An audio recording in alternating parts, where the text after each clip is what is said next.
Let's go. Il y a quasiment tout le monde.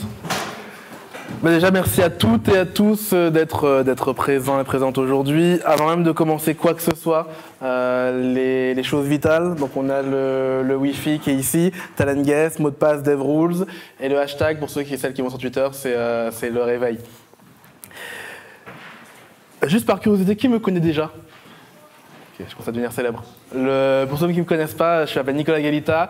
Je suis arrivé dans le monde du recrutement par hasard, puisqu'à l'origine, moi, mon centre d'intérêt, c'est plutôt les startups. Et il se trouve qu'en fait, contrairement à ce qu'on peut croire, le plus compliqué pour une startup, c'est pas de trouver de l'argent, c'est de trouver des développeurs. Donc, c'est ce qui m'a engagé à l'époque à monter un cabinet de recrutement pour les développeurs de mon école et puis à comprendre un peu le marché. Ça m'a obligé aussi surtout à faire du sourcing parce que vous le savez peut-être, mais les développeurs, c'est une population où mettre une annonce, ça marche pas forcément. Je ne même pas du tout. Donc on est obligé d'aller faire du sourcing. Ce qui a fait qu'un jour, je me suis fait repérer par Laurent Broy qui est assis ici et qui m'a débauché de ma propre entreprise. Du coup, je travaille dans une boîte qui s'appelle Linkhumans. Linkhumans, c'est quoi ? C'est une entreprise où on se dit que le recrutement mérite son école. C'est vraiment ce qui nous anime au jour le jour. On est tous et toutes des gens qui ont recruté à un moment ou à un autre. Et on s'est dit que, mine de rien, c'est dommage qu'on n'ait pas de vraie formation en recrutement. Il y a des formations RH, des formations en psychologie, etc. Mais il n'y a pas de vraie formation en recrutement. Sachant qu'il y a un master bobsleigh et un master sport de la montagne, c'est quand même dommage qu'il n'y ait pas d'école de recrutement. Donc, ce qu'on essaye de faire là, en ce moment, c'est qu'on a True Academy, qui est une plateforme, je vois déjà des gens qui y sont aujourd'hui, mais une plateforme où justement on forme les gens en recrutement avec ce que nous, on a essayé d'apprendre et qu'on retransmet. Le tout à distance, c'est compliqué de former. Avant, on faisait du présentiel, mais c'est compliqué de former toute la Terre en présentiel. Donc ça, c'est Linkhumans. On a un blog qui s'appelle le blog de Linkhumans, très sobrement intitulé. On partage plein de choses gratuites, donc gratuitement, je vous invite à aller regarder. Et on a l'événement aujourd'hui qui est le réveil du recrutement. Alors Talent.io qui nous accueille aujourd'hui, donc merci à eux de nous avoir accueillis aujourd'hui. C'est une plateforme dont je vous ai déjà parlé pour ceux et celles qui ont suivi le programme Une saveur de recrutement par jour. Je vous invite à aller le regarder si vous ne l'avez pas déjà fait. On avait déjà parlé. C'est quoi ? Donc, c'est une plateforme de recrutement sélectif. Vous savez, on parle beaucoup d'ubériser le recrutement, d'ubériser les RH. Je ne sais jamais trop ce que ça veut dire. Là, ça ressemble plus ou moins à ça. C'est-à-dire que l'idée, c'est de disrupter les cabinets de recrutement sur les développeurs. Et donc, ils sont attaqués à un marché spécial qui est le marché des développeurs. Comme je vous l'ai dit tout à l'heure, c'est un marché qui est pénurique, où les gens sont harcelés par les recruteurs. Et donc, qu'est-ce qu'ils font ? C'est qu'ils leur promettent qu'ils vont avoir uniquement 10 jours de sollicitation. Donc, en tant que développeur, on prend que les bons développeurs et vous avez que 10 jours en tout et pour tout et vous ne serez plus jamais spammé par la plateforme. De l'autre côté, les recruteurs, on leur propose quoi ? On leur propose, alors déjà, on fait venir que des entreprises qui ont un vrai sens pour les développeurs, donc malheureusement, ou heureusement, pas d'SS2I, pas de SN. Et l'idée, c'est que vous êtes recruteur, vous vous inscrivez sur la plateforme, vous avez une sorte de mercato comme au foot avec tous les développeurs qui sont en recherche et qui veulent travailler pour vous. Vous faites vos offres, vous prenez ou pas la personne, et à la fin, la tarification, et c'est là que c'est intéressant, le modèle économique, c'est toujours un pourcentage du salaire annuel brut. Par contre, c'est 1% par mois pendant 18 mois. Donc, si la personne reste 3 mois, ça fait que 3%. Si elle reste 6 mois, ça fait 6%. Vous voyez, au moins, la valeur est plus alignée. Puis, vous pouvez payer aussi 15% d'un coup. Mais ce qui est intéressant dans le modèle économique, c'est qu'on aligne la valeur avec le modèle économique. Donc, voilà en gros pour Talent.io.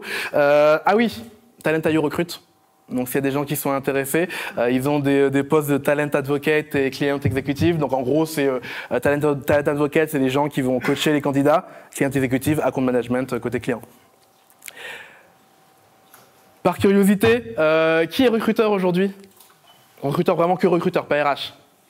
Ok ? Qui est RH généraliste et qui fait du recrutement ? Qui est autre chose que ça ? Ok. Il y en a, c'est... Oui, ça, c'est pas trop. C'est parce que c'est pas légal. C'est pas légal. Pourquoi j'ai voulu faire ce talk aujourd'hui et pourquoi on fait le réveil du recrutement ? À la base, le réveil du recrutement, c'est l'idée de se dire qu'il nous manquait, nous, des événements où on parle un peu de recrutement de manière inspirante. Et au lieu d'attendre que quelqu'un les fasse, on se dit on va les faire nous-mêmes. C'est aussi un réveil du recrutement de mon côté à moi. Parce qu'il se trouve que moi, en janvier-février, j'étais un peu endormi. Donc je me suis auto-réveillé avec cet événement. On en parlera sur la gestion du temps et sur comment se motiver en s'engageant socialement. Donc c'était aussi l'idée du réveil. Donc je peux faire beaucoup de promesses aujourd'hui. Les seules promesses que je vous fais, c'est 4 promesses très simples. C'est la première, c'est qu'on ne parlera pas de futur et de choses fantastiques. Le présent est déjà assez compliqué pour qu'on essaye de prédire l'avenir. On ne fera pas de langue de bois, donc c'est quelque chose qui est assez génomique, j'allais dire, qui est dans l'ADN de Nick Human, c'est qu'on ne fait pas de langue de bois. On essaiera de pas s'ennuyer et on parlera pas d'outils. Si ce qui vous intéresse vraiment, c'est les outils de recrutement en tant que tels, on a 3 académies pour ça. Et on a aussi un site qui s'appelle unoutil-de-sourcing-par-jour.com. Vous pouvez vous inscrire et recevoir tous les jours des outils. Donc on va essayer d'aller au-delà de juste des outils. Alors, sur première chose, sur la gestion du temps, donc moi je suis pas un expert évidemment à la gestion du temps, je suis comme vous, sauf que j'ai beaucoup lu, beaucoup regardé d'articles, j'ai beaucoup essayé de choses qui marchent pas pour moi. Je me suis beaucoup posé de questions et la première chose que j'ai découvert, le premier secret que j'ai atteint, c'est que on est souvent de très mauvaise foi face au manque de temps. C'est-à-dire que si je vous demande aujourd'hui qui n'a pas le temps de répondre aux candidats? Ok, oh, pas tant de gens que ça. Qui n'a pas le temps de faire du sourcing? Moins de gens. Et qui n'a pas le temps de faire l'entretien? Tout le monde a toujours le temps de faire l'entretien. C'est marrant, hein, on reparlera de pourquoi ça. C'est parce qu'en fait, quand on dit qu'on manque de temps, on ment en fait. C'est pas de temps qu'on manque. D'ailleurs, le temps, il est disponible pour tout le monde. Barack Obama a autant de temps que vous. Beyoncé a autant de temps que vous. C'est rarement une question de temps. C'est souvent une question de paresse, de priorité, de travail et d'autres choses comme ça. Donc, je suis arrivé à une sorte d'équation du temps. Donc, il y a évidemment rien de scientifique hein, que j'ai inventé, qui est le temps, c'est la priorité, fois l'énergie, fois la concentration. Alors pourquoi j'ai mis des multiplications au-delà de faire savant, c'est qu'en fait, s'il y a un seul des facteurs qui tombe à 0, vous avancez plus. Alors, ce premier facteur, c'est la priorité. Très très très souvent, quand les gens vous disent qu'ils manquent de temps, ce qu'ils veulent vous dire, c'est que c'est pas la priorité. D'ailleurs, vous l'avez vu, hein, au final, les annonces, répondre aux candidats, le sourcing, ça ne rend pas forcément plus de temps que faire un entretien. Un entretien, vous êtes 1 heure, voire 2, avec une seule personne. Pourtant, tout le monde a le temps pour l'entretien. Pourquoi? Parce que c'est dans les priorités. Je parlais avec quelqu'un récemment, un recruteur, qui me disait qu'il était objectivé sur les réponses qu'il faisait aux candidats. Donc, il y avait 2% de son variable, de son salaire, qui était « si je réponds pas au candidat ben, ». Forcément, lui, il répond à tout le monde. Parce que c'est une priorité. Donc vous voyez cette dimension de priorité. Pour la même raison, j'ai souvent dit, et on est tous de mauvaise foi, hein, je m'inclus dans le lot, j'ai souvent dit que je voulais faire du judo. Pendant 3 ans, j'ai répété à tout le monde que voilà, quand j'aurai l'argent, quand j'aurai le temps, quand j'habiterai à Paris, voilà, j'ai toujours trouvé une excuse. Et au final, la vraie raison, c'est pas la priorité. La priorité, c'est plutôt passer 2 heures par jour sur Facebook. Ça, je fais depuis 3 ans. Et la mauvaise foi qu'on a tous, c'est qu'on veut tous avoir envie de vouloir des choses. On veut vouloir. Donc on se dirait, ouais, ce serait bien si j'étais une de ces personnes qui aimerait faire du sport. Mais je ne le suis pas. C'est la première mauvaise foi à abattre, c'est d'être honnête avec soi-même et de vraiment définir qu'est-ce qui est la priorité, qu'est-ce qui ne l'est pas, sur quoi j'agis. La vraie réponse souvent sur je manque de temps, c'est pas la priorité. Deuxième chose, c'est l'énergie. Donc c'est quoi l'énergie? Sans rentrer dans un concept mystique, c'est le fait que tous les dimanches matins, voire tous les dimanches tout court, je ne fais rien à part regarder des séries et YouTube. Alors que pourtant, j'ai mes priorités, je sais ce que je dois faire, mais j'ai pas l'énergie. Et d'ailleurs, c'est souvent pour ça que les gens répondent pas aux annonces et aux candidats. C'est très énergivore. C'est très déprimant de dire non à des gens, en fait. Donc souvent, l'énergie, c'est quelque chose qu'on peut perdre parce qu'on fait des choses qui sont moins intéressantes. De la même manière, à un moment, je faisais la facturation chez Nick Human, parce qu'on n'était encore que 2, et avant qu'on recrute des commerciaux, j'ai vite dit à Laurent, non, c'est mort. En fait, il me disait que ça prenait juste 10 minutes, oui, mais ça faisait pendant 3 heures, j'angoissais de faire la facturation. Donc vous voyez, il y a des tâches comme ça qui vous pompent de l'énergie. Et c'est pareil, entretien vs annonce, en général, la plupart des gens aiment faire un entretien. Ça nous apporte de l'énergie, on est avec quelqu'un, il y a une relation, alors que répondre à des candidats sur l'annonce, ben, ça prend de l'énergie. C'est moins intéressant. Une chose que j'ai découvert aussi sur l'énergie et qui est fondamentale, c'est que le mouvement compte plus que tout. L'élan compte plus que tout. Le secret de l'action, c'est de commencer. Donc, il faut faire les choses. Et c'est souvent une histoire de vitesse avant d'être une histoire de précision. Vous savez, il y a plein de gens qui vont tergiverser sur les choses. Tergiversez pas. Faites des choses. Une des autres choses qui marche bien pour moi, c'est changer de lieu, changer de vêtements. Je me rappelle quand je travaillais chez moi à une époque, tous les jours, je mettais en costard pour aller travailler sur mon bureau ou sur mon lit. Mais au moins, je changeais, je marquais la différence. Et ça faisait que je mettais dans l'esprit. Des fois, pareil, je suis dans une journée où je flotte, je veux descendre dans un café et d'un coup, je suis productif. Pourquoi? Parce que j'ai changé d'environnement. Deuxième chose à avoir en tête, c'est la nourriture. Souvent, on ne se pose pas la question. Je vous invite à... Alors, je suis en train, moi, de commencer à lire un peu sur le sujet. La nourriture a un vrai impact sur votre énergie. Donc, n'hésitez pas à aller regarder les choses comme Essayez de ne pas manger de viande pendant une semaine, essayez de faire des jeûnes. Il y a pas mal de gens aujourd'hui qui sont dans un truc qui s'appelle la Warrior Diet, c'est je fais des jeûnes de temps en temps et qui disent que ça a un impact sur leur énergie. Donc n'hésitez pas à aller regarder. Deuxième chose, rappelez-vous que l'énergie elle est variable aussi au fil du temps. Donc moi par exemple, je suis très énergique le matin, moi entre midi et 2. Donc vous voyez, c'est apprenez à vous connaître, à voir où sont vos niveaux d'énergie. Dernière chose, le sommeil, mais on reviendra sur la question du sommeil. Pourquoi je vous ai mis qu'attendre l'inspiration pour écrire, c'est comme aller à l'aéroport pour attendre un train, c'est que souvent, on se ment sur l'énergie. On se dit oui, quand j'aurai ci, je ferai ça. Quand j'aurai de l'argent, j'irai au judo. Quand j'habiterai à Paris, Intramuros, c'est le cas maintenant, je ferai du judo. C'est toujours pas le cas. Donc vous voyez, l'idée, c'est encore une fois, le mouvement compte plus que le statique. Et n'oubliez pas que vous êtes un corps avant tout. On parle beaucoup dans la gestion du temps de mental, de physique, mais on a un corps avant tout. D'où ce que je vous ai dit sur la nourriture, sur le sommeil et la méditation. Je suis en train d'essayer là actuellement la méditation. Je sais que souvent c'est quelque chose qui apparaît très mystique. C'est rien de très compliqué la méditation. Hein. C'est vous fermez vos yeux, vous écoutez respirer, vous pensez à votre respiration. Ça n'a rien de très mystique. Et effectivement, pour le peu que j'en ai fait, ça a un vrai impact sur l'énergie. Je vous invite à essayer à dépasser le côté mystique qui peut faire peur au début. Troisième élément de l'équation, c'est la concentration. Et on va faire une thérapie collective aujourd'hui, tous ensemble, et tout ensemble. Le multitâche n'existe pas. Quoi que vous en pensiez, que vous croyez que les hommes puissent, les femmes puissent pas, ou l'inverse. Non, le multitâche n'existe pas. Et malheureusement, la plupart des gens, enfin, la corrélation entre les rares gens qui font du multitâche et la capacité à le faire, elle est négative. C'est-à-dire que plus les gens sont mauvais, plus ils croient qu'ils sont bons dans le multitâche. On estime qu'il y a environ, dans le monde économique, 28% du temps qui est perdu par multitâche. Ça fait 1 semaine et demie par mois. Et on va faire un exercice que j'ai trouvé dans une vidéo sur YouTube qui était intéressant. Alors ceux qui ont une feuille et un stylo, prenez votre feuille et votre stylo. L'idée c'est que je vais chronométrer. Vous allez écrire à mon top, hein, ne trichez pas. Vous allez écrire d'un côté sur une ligne le multitâche est une illusion. Et sur la deuxième ligne, vous allez écrire les chiffres de 1 à 29. À mon top, hein, commencez pas à mon top. On attend que tout le monde soit prêt. On est prêt?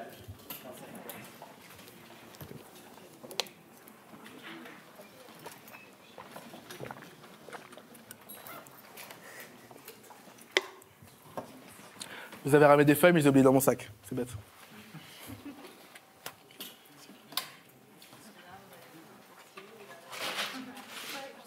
Je vais vous donner le top. On va écrire le multitâche est une illusion sur une ligne et les chiffres de 1 à 29 sur l'autre. C'est bon? Attendez, 5, 4, 3, 2, 1, go. Évidemment, le plus vite possible. Ça, c'est 30 secondes.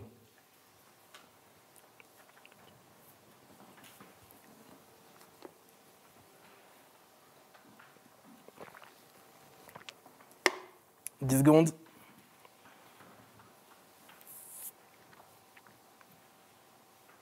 Et encore 5 secondes de plus. Top. Donc 40 secondes. Arrêtez-vous là. Maintenant que vous avez fait cet exercice, on va refaire le même. À mon top, vous allez faire la même chose, sauf que vous allez écrire une lettre, un chiffre, une lettre, un chiffre, une lettre, un chiffre, une lettre. Ce qui est la définition du multitâche. Hein. Souvent, on croit qu'on fait plusieurs trucs à la fois. Non, en fait, votre cerveau, vous n'êtes pas un robot, il passe juste d'une chose à l'autre très très vite. 5, 4, 3, 2, 1, go. Toujours pareil, le plus vite possible. Un L, un 1, un E, un 2, un. Il y a des gens qui n'ont pas trouvé la consigne.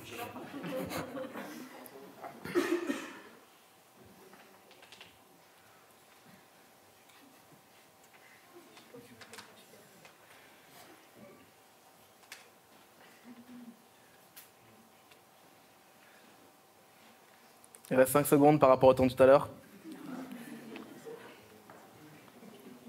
Là, c'est fini par rapport au temps de tout à l'heure. On attend encore 10 secondes.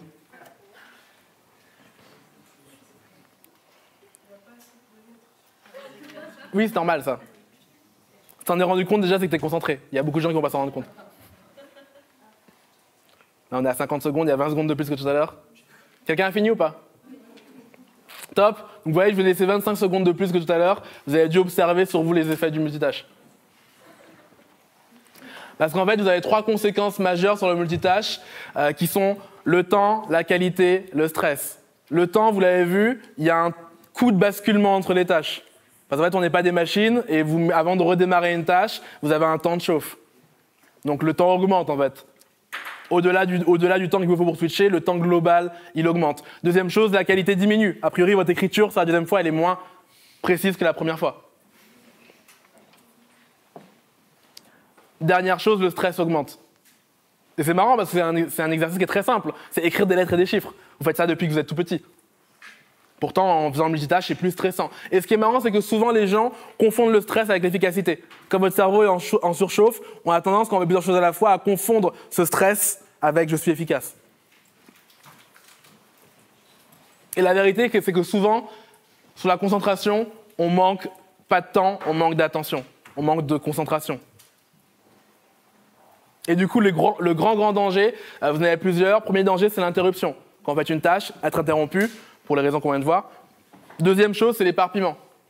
Vous savez, si je vous demande demain de casser une fenêtre, vous ne mettrez pas un coup de poing au hasard partout, vous mettrez un coup de poing partout, au même endroit. On essaye de se concentrer. Plus vous êtes concentré, plus vous êtes efficace, plus vous vous concentrez sur quelque chose, plus vous pouvez le faire de manière efficace. Et dernier point, j'ai mis beaucoup de temps à me rendre compte, les notifications sont une to-do list de l'extérieur. C'est-à-dire que si vous acceptez que votre téléphone vibre, je ne sais pas pourquoi les gens font ça, moi mon téléphone il se tait, mais si vous acceptez que votre téléphone vous possède, vous avez une to-do list de l'extérieur. On reviendra sur la notion tout à l'heure. Et dernier danger du multitâche, c'est que malheureusement, il est accepté par tout le monde, c'est la norme. C'est très très compliqué d'expliquer à quelqu'un, là je te réponds pas pendant 1 heure parce que je suis concentré. C'est très très compliqué, donc il faut réussir à jongler, à lutter, et à arriver à l'imposer autour de soi parce qu'en fait, culturellement, les gens multitâchent en fait. Donc on arrive à cette équation temps égale priorité fois énergie fois concentration. Si vous manquez d'un seul élément, vous allez nulle part. C'est ce qui m'arrive le dimanche. J'ai ma priorité, j'ai mon énergie, j'ai ma concentration. Je sais que je vais écrire sur mon blog, mais je fais rien, je suis dans mon lit parce que j'ai pas d'énergie. Notification. Une fois qu'on s'est dit ça, une fois qu'on comprend qu'est-ce que le manque de temps, alors déjà j'espère que vous allez réfléchir à qu'est-ce qui vous manque à vous, parce que c'est pas pareil de manquer de priorité, d'énergie ou concentration. C'est 3 problèmes très très différents. Donc je vous invite à identifier de votre côté qu'est-ce qui vous manque le plus dans la journée. Est-ce que c'est parce que vous n'avez pas défini vos priorités? Est-ce que vous manquez d'énergie? Est-ce que vous manquez de concentration? Une fois qu'on s'est dit ça, on va partager ensemble 4 phénomènes physiologiques. Comme je vous ai dit, on est des corps avant tout, et donc il y a des phénomènes humains auxquels on ne peut pas échapper. Premier phénomène. Alors, c'est quoi la procrastination? Alors, pour le coup, là, je suis un expert dans cette matière-là. Mon slogan, c'est « Ne remets jamais à demain ce que tu peux remettre à après-demain ». C'est plus ou moins la définition de la procrastination. Donc, d'où ça vient, la procrastination? Il y a un article génial et une vidéo YouTube géniale qui ont été faits par Tim Urban là-dessus, que je vous invite à aller regarder en tapant sur Google. En très vite, qu'est-ce qu'il raconte? Il vous dit que on a tous une partie de notre cerveau qui est rationnelle. D'accord? Donc, il matérialise ça avec un capitaine de bateau qui conduit le navire. Le problème, c'est que on a toujours une partie animale en nous qu'il appelle le singe de la gratification instantanée. Donc, c'est un espèce de singe qui empêche de faire les choses et qui préfère que vous alliez sur YouTube plutôt que de travailler sur un rapport. Et comment il fonctionne, ce singe? Il fonctionne à la gratification instantanée. Il fonctionne à ce qui est facile et ce qui est marrant. Donc, c'est le grand danger de la procrastination, c'est qu'il vous fait faire des choses qui sont plus faciles et plus marrantes. D'ailleurs, pareil, je préparais la conférence la semaine dernière. J'étais très très motivé, j'avais la priorité énergie, concentration. J'ai reçu un SMS d'une amie qui est là d'ailleurs, qui me dit « On va prendre un verre ». Je dis « Ok ». Parce qu'en fait, c'est plus facile, plus marrant. Préparer une conférence, c'est agréable à faire. À préparer, c'est moins agréable. Donc forcément, votre enfant en vous est toujours en train d'être réticent. Et la seule chose qui fait que d'un coup, vous redevenez rationnel, c'est quand la panique arrive. On en reparlera de comment la panique fait que d'un coup, on se dit « Ah, il me reste 48 heures avant le début de la conférence ». Et au final, la procrastination, c'est souvent une histoire d'envie. on en reparlera, mais elle vous dit aussi de quoi vous avez envie. Et si vous avez vraiment pas envie de faire quelque chose, vous avez beau faire tous les efforts du monde, vous n'y arriverez pas. Souvent, les conseils de gestion du temps se trompent de niveau intellectuel, c'est-à-dire qu'on vous dit comment améliorer, mais si vous n'avez pas envie à la base, ça change rien. C'est comme si vous veniez demain me dire moi je mets du temps à aller de Paris à Lyon, ça prend 3 mois. 3 mois, comment tu fais? Je vais à cloche-pied. Ah ouais, si tu vas à cloche-pied, c'est compliqué. Vous voyez, si déjà vous traînez de la patte pour y aller, ça va être compliqué. Deuxième phénomène, donc le deuxième phénomène, c'est la zone qu'on appelle aussi le flow. C'est un phénomène qui est de plus en plus à la mode dans le développement personnel. Vous avez déjà peut-être entendu parler. C'est quoi? La zone, c'est le moment où en fait vous êtes tellement concentré sur ce que vous faites que le temps disparaît. Enfin, votre perception du temps disparaît. En général, vous n'avez plus faim non plus. Et la productivité se multiplie par 4 ou 5. Ce qui fait que vous êtes capable de faire en un jour ce que vous feriez en une semaine normalement. Ce qui est un phénomène assez génial. Comment ça arrive physiologiquement? Ça arrive sur une saturation du cerveau. Pour que vous entriez dans la zone, votre cerveau doit être pile saturé. Et pile saturé à la bonne dose. C'est ce qui fait que, par exemple, des fois, pour travailler, vous allez écouter de la musique sans parole. Et des fois de la musique avec parole. Par exemple, pour brainstormer, pour avoir les idées de cette conférence, j'écoute de la musique sans parole. Si je mets des paroles, j'y arrive plus. Par contre, pour faire les slides, je mets de la musique avec des paroles. J'ai moins besoin de concentration. Alors, ça peut avoir l'air de contredire ce que je disais sur le multitâche. Ça ne le contredit pas. En vrai, dans la théorie du multitâche, ce qu'on vous explique, c'est qu'il faut différencier les tâches parallèles et les tâches de fond. En fait, vous pouvez très bien conduire et écouter de la musique. Je ne sais pas si c'est légal d'ailleurs. Bref, mais oui, on peut faire ça. Vous pouvez, moi par exemple, la conférence, qu'est-ce que j'ai fait? J'ai répété en faisant la vaisselle. Si je répète juste devant un mur, ça va m'ennuyer. Et c'est là qu'on arrive au point fondamental, c'est que pour que le cerveau soit saturé, il faut une adéquation totale entre le niveau d'aptitude que vous avez et vos objectifs. Si jamais vous faites quelque chose qui est trop facile, vous allez vous ennuyer. Si c'est trop dur, vous allez stresser. La zone, c'est pas une expérience négative. Si vous êtes en expérience négative, vous n'êtes pas dans la zone, vous êtes juste dans le rush. Je vois les gens sont dans le rush. Mais la zone, c'est une expérience qui est positive, qui est agréable. Parce que vous avez pile le bon niveau de saturation. Comment on y rentre? Alors malheureusement, on n'est pas tous égaux et égales face à la zone. Il y a des gens qui rentrent plus facilement. Et c'est du coup en préparant cette conférence que j'ai compris pourquoi autour de moi, les gens n'y entraient pas aussi souvent que moi. Je comprenais pas parce que moi, ça m'arrive au moins 2 fois par semaine minimum, la zone. Mais grand minimum. Déjà tous les jeudis quand j'écris un article. Mais en fait, on n'est pas égaux face à ça parce que plus vous avez une personnalité qui est intrinsèque, qui est autosuffisante, et plus c'est facile d'entrer dans la zone. Plus vous êtes une personnalité qui recherche la validation extérieure, et moins c'est facile d'entrer dans la zone, malheureusement. Ça, pour le coup, on ne peut pas le changer. Une fois qu'on a dit ça, il y a quand même des astuces pour y arriver. Déjà, il faut avoir à l'esprit qu'il y a un temps de démarrage.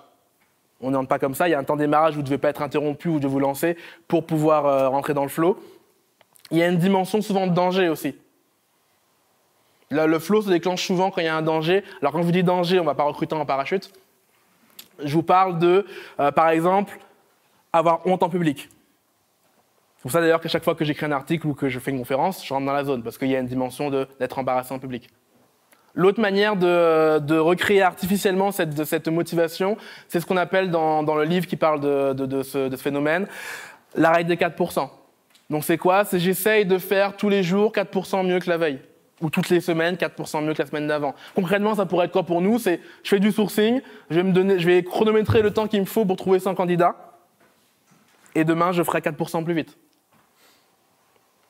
Et d'ailleurs, vous remarquez, moi j'avais un ami qui adorait jouer, il jouait à Mario Kart, mais il jouait à Mario Kart beaucoup plus longtemps que tout le monde. Pourquoi? Parce qu'une fois qu'il avait fini l'aventure, il faisait les courses contre la montre.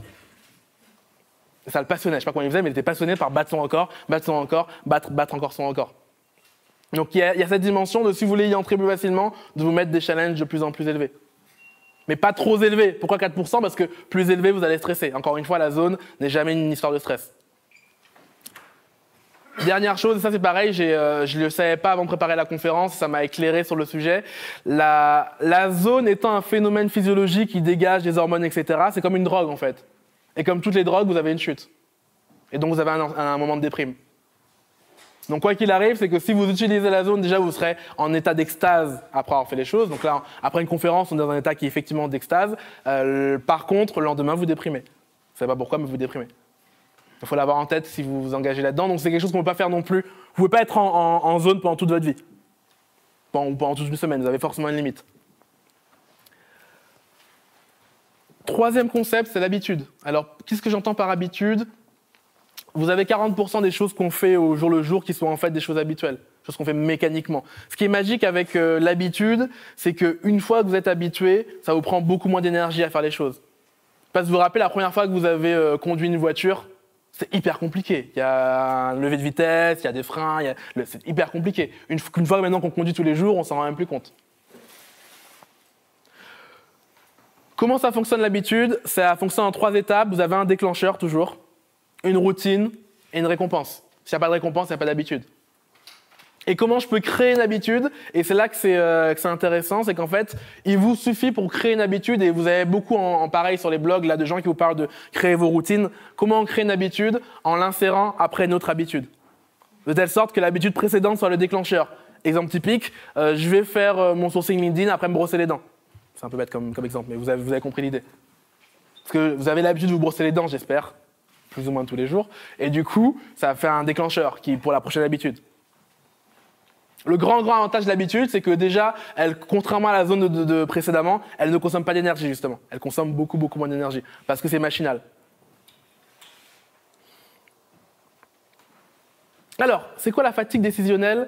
C'est le point commun entre Barack Obama, Mark Zuckerberg et les sucreries dans le caisse. Vous savez, près de la caisse du supermarché, il y a toujours des sucreries quand vous arrivez.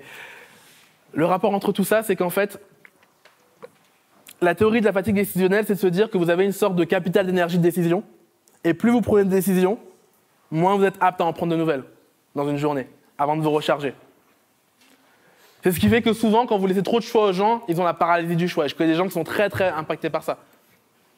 D'ailleurs, l'expérience la plus connue en sociologie, c'est l'expérience des confitures. Donc, qu'est-ce qu'ils ont fait? Ils ont pris 24 confitures d'un côté, sur un rayon, et 6 confitures de l'autre. Donc il y avait 2 groupes tests. Le premier groupe qui était soumis à 24 confitures, il a acheté 10 fois moins de confitures que le groupe qui était soumis à 6 confitures seulement.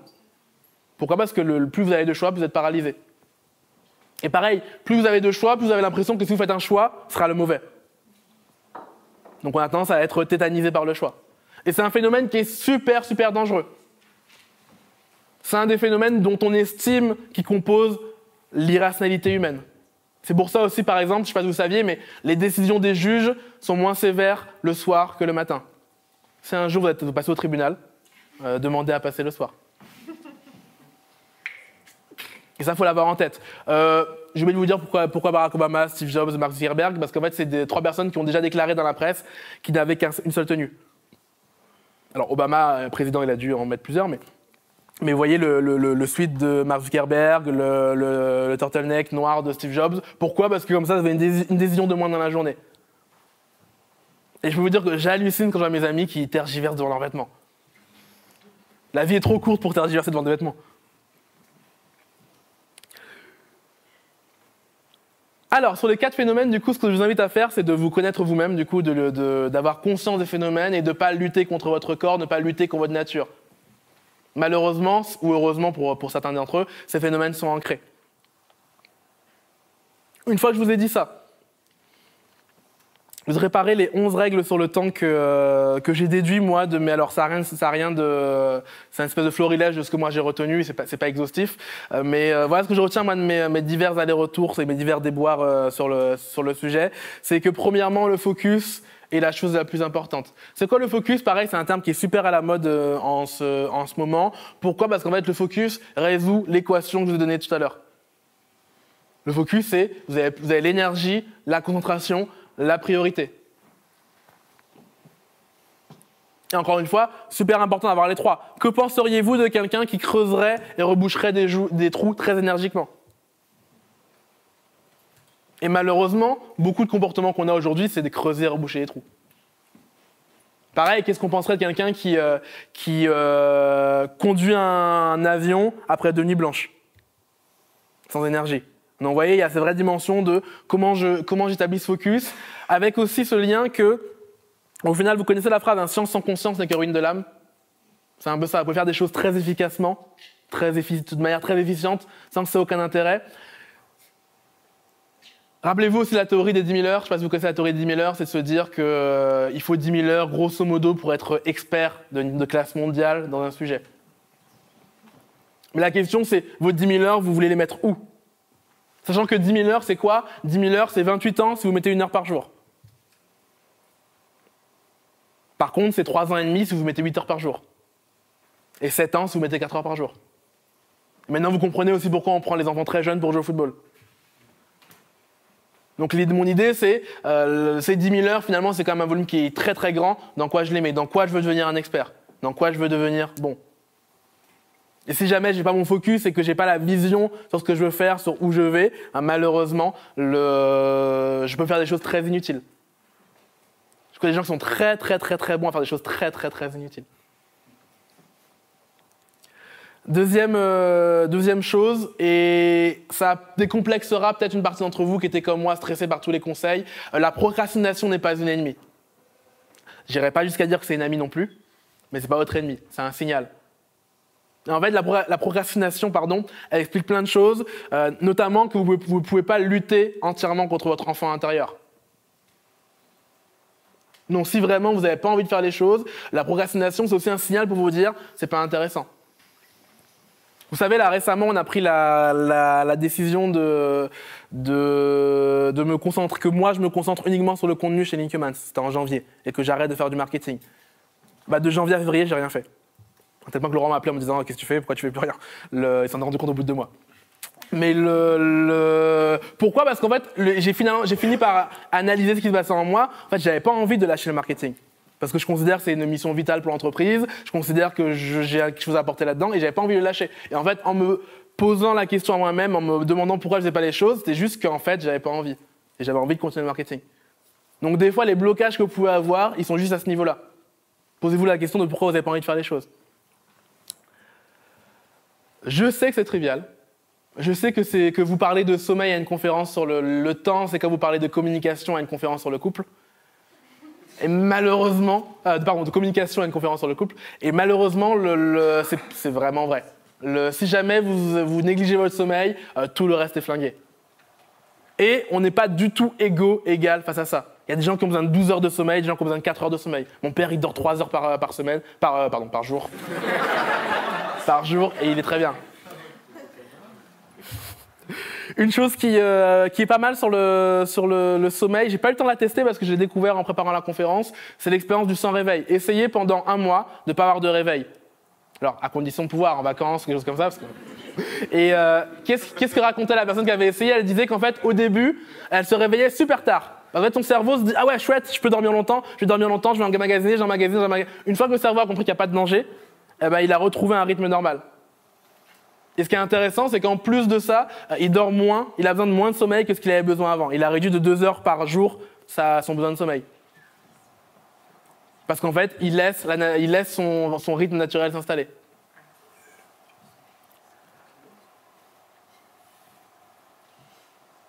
Quatrième principe, le court terme est mortel. Mais vraiment, il y a beaucoup de comportements que j'observe qui en fait équivalent à scier sa propre branche. Vous imaginez pas le nombre de gens qui font ça. J'ai une amie qui me racontait qu'elle avait montré à sa... Donc elle a une boss qui fait de la communication et qui savait pas utiliser, vous savez, Buffer, TweetDeck, pour programmer les tweets. Et elle se disait, comment je vais faire les tweets un par un à la main. Elle dit, mais non, installe, je vais te montrer, etc. Tu les feras une fois, elle sera réglée. Elle la revoit 2 jours plus tard qui fait les tweets à la main. Mais qu'est-ce que tu fais? Ah ouais, j'ai pas eu le temps. Et pourtant, en fait, elle est en train de gaspiller beaucoup plus de temps que si jamais elle se posait. Et donc, en fait, le manque de temps est une excuse pour dire, j'ai la flemme. Pareil sur la formation, beaucoup de gens me disent « j'ai pas le temps de me former », la phrase la plus dangereuse du monde. La formation, c'est le plus grand investissement sur vous-même que vous pouvez faire. Alors je vais vous mettre une image, mais je n'ai pas retrouvé, une image que j'adore, où vous avez un bonhomme qui pousse un bloc de pierre carré, et là il y a un autre qui vient avec un schéma d'une boule, et qui essaie de lui expliquer que ça va être plus facile avec une boule, et le mec lui répond « non, j'ai pas le temps de regarder tes trucs ».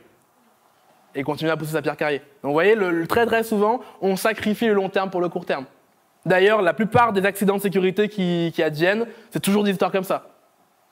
Vous avez déjà vu l'histoire, sur YouTube, vous avez un reportage sur le 11 septembre, les vraies causes, etc., comment c'est passé, et il vous explique qu'une des raisons de l'effondrement du bâtiment, c'est qu'ils ont pris les joints, je ne sais plus quelle pièce du bâtiment, les moins chers possibles, et du coup pas ignifugés, pas protégés contre le feu, parce qu'on se dit, bon, il n'y aura jamais le feu.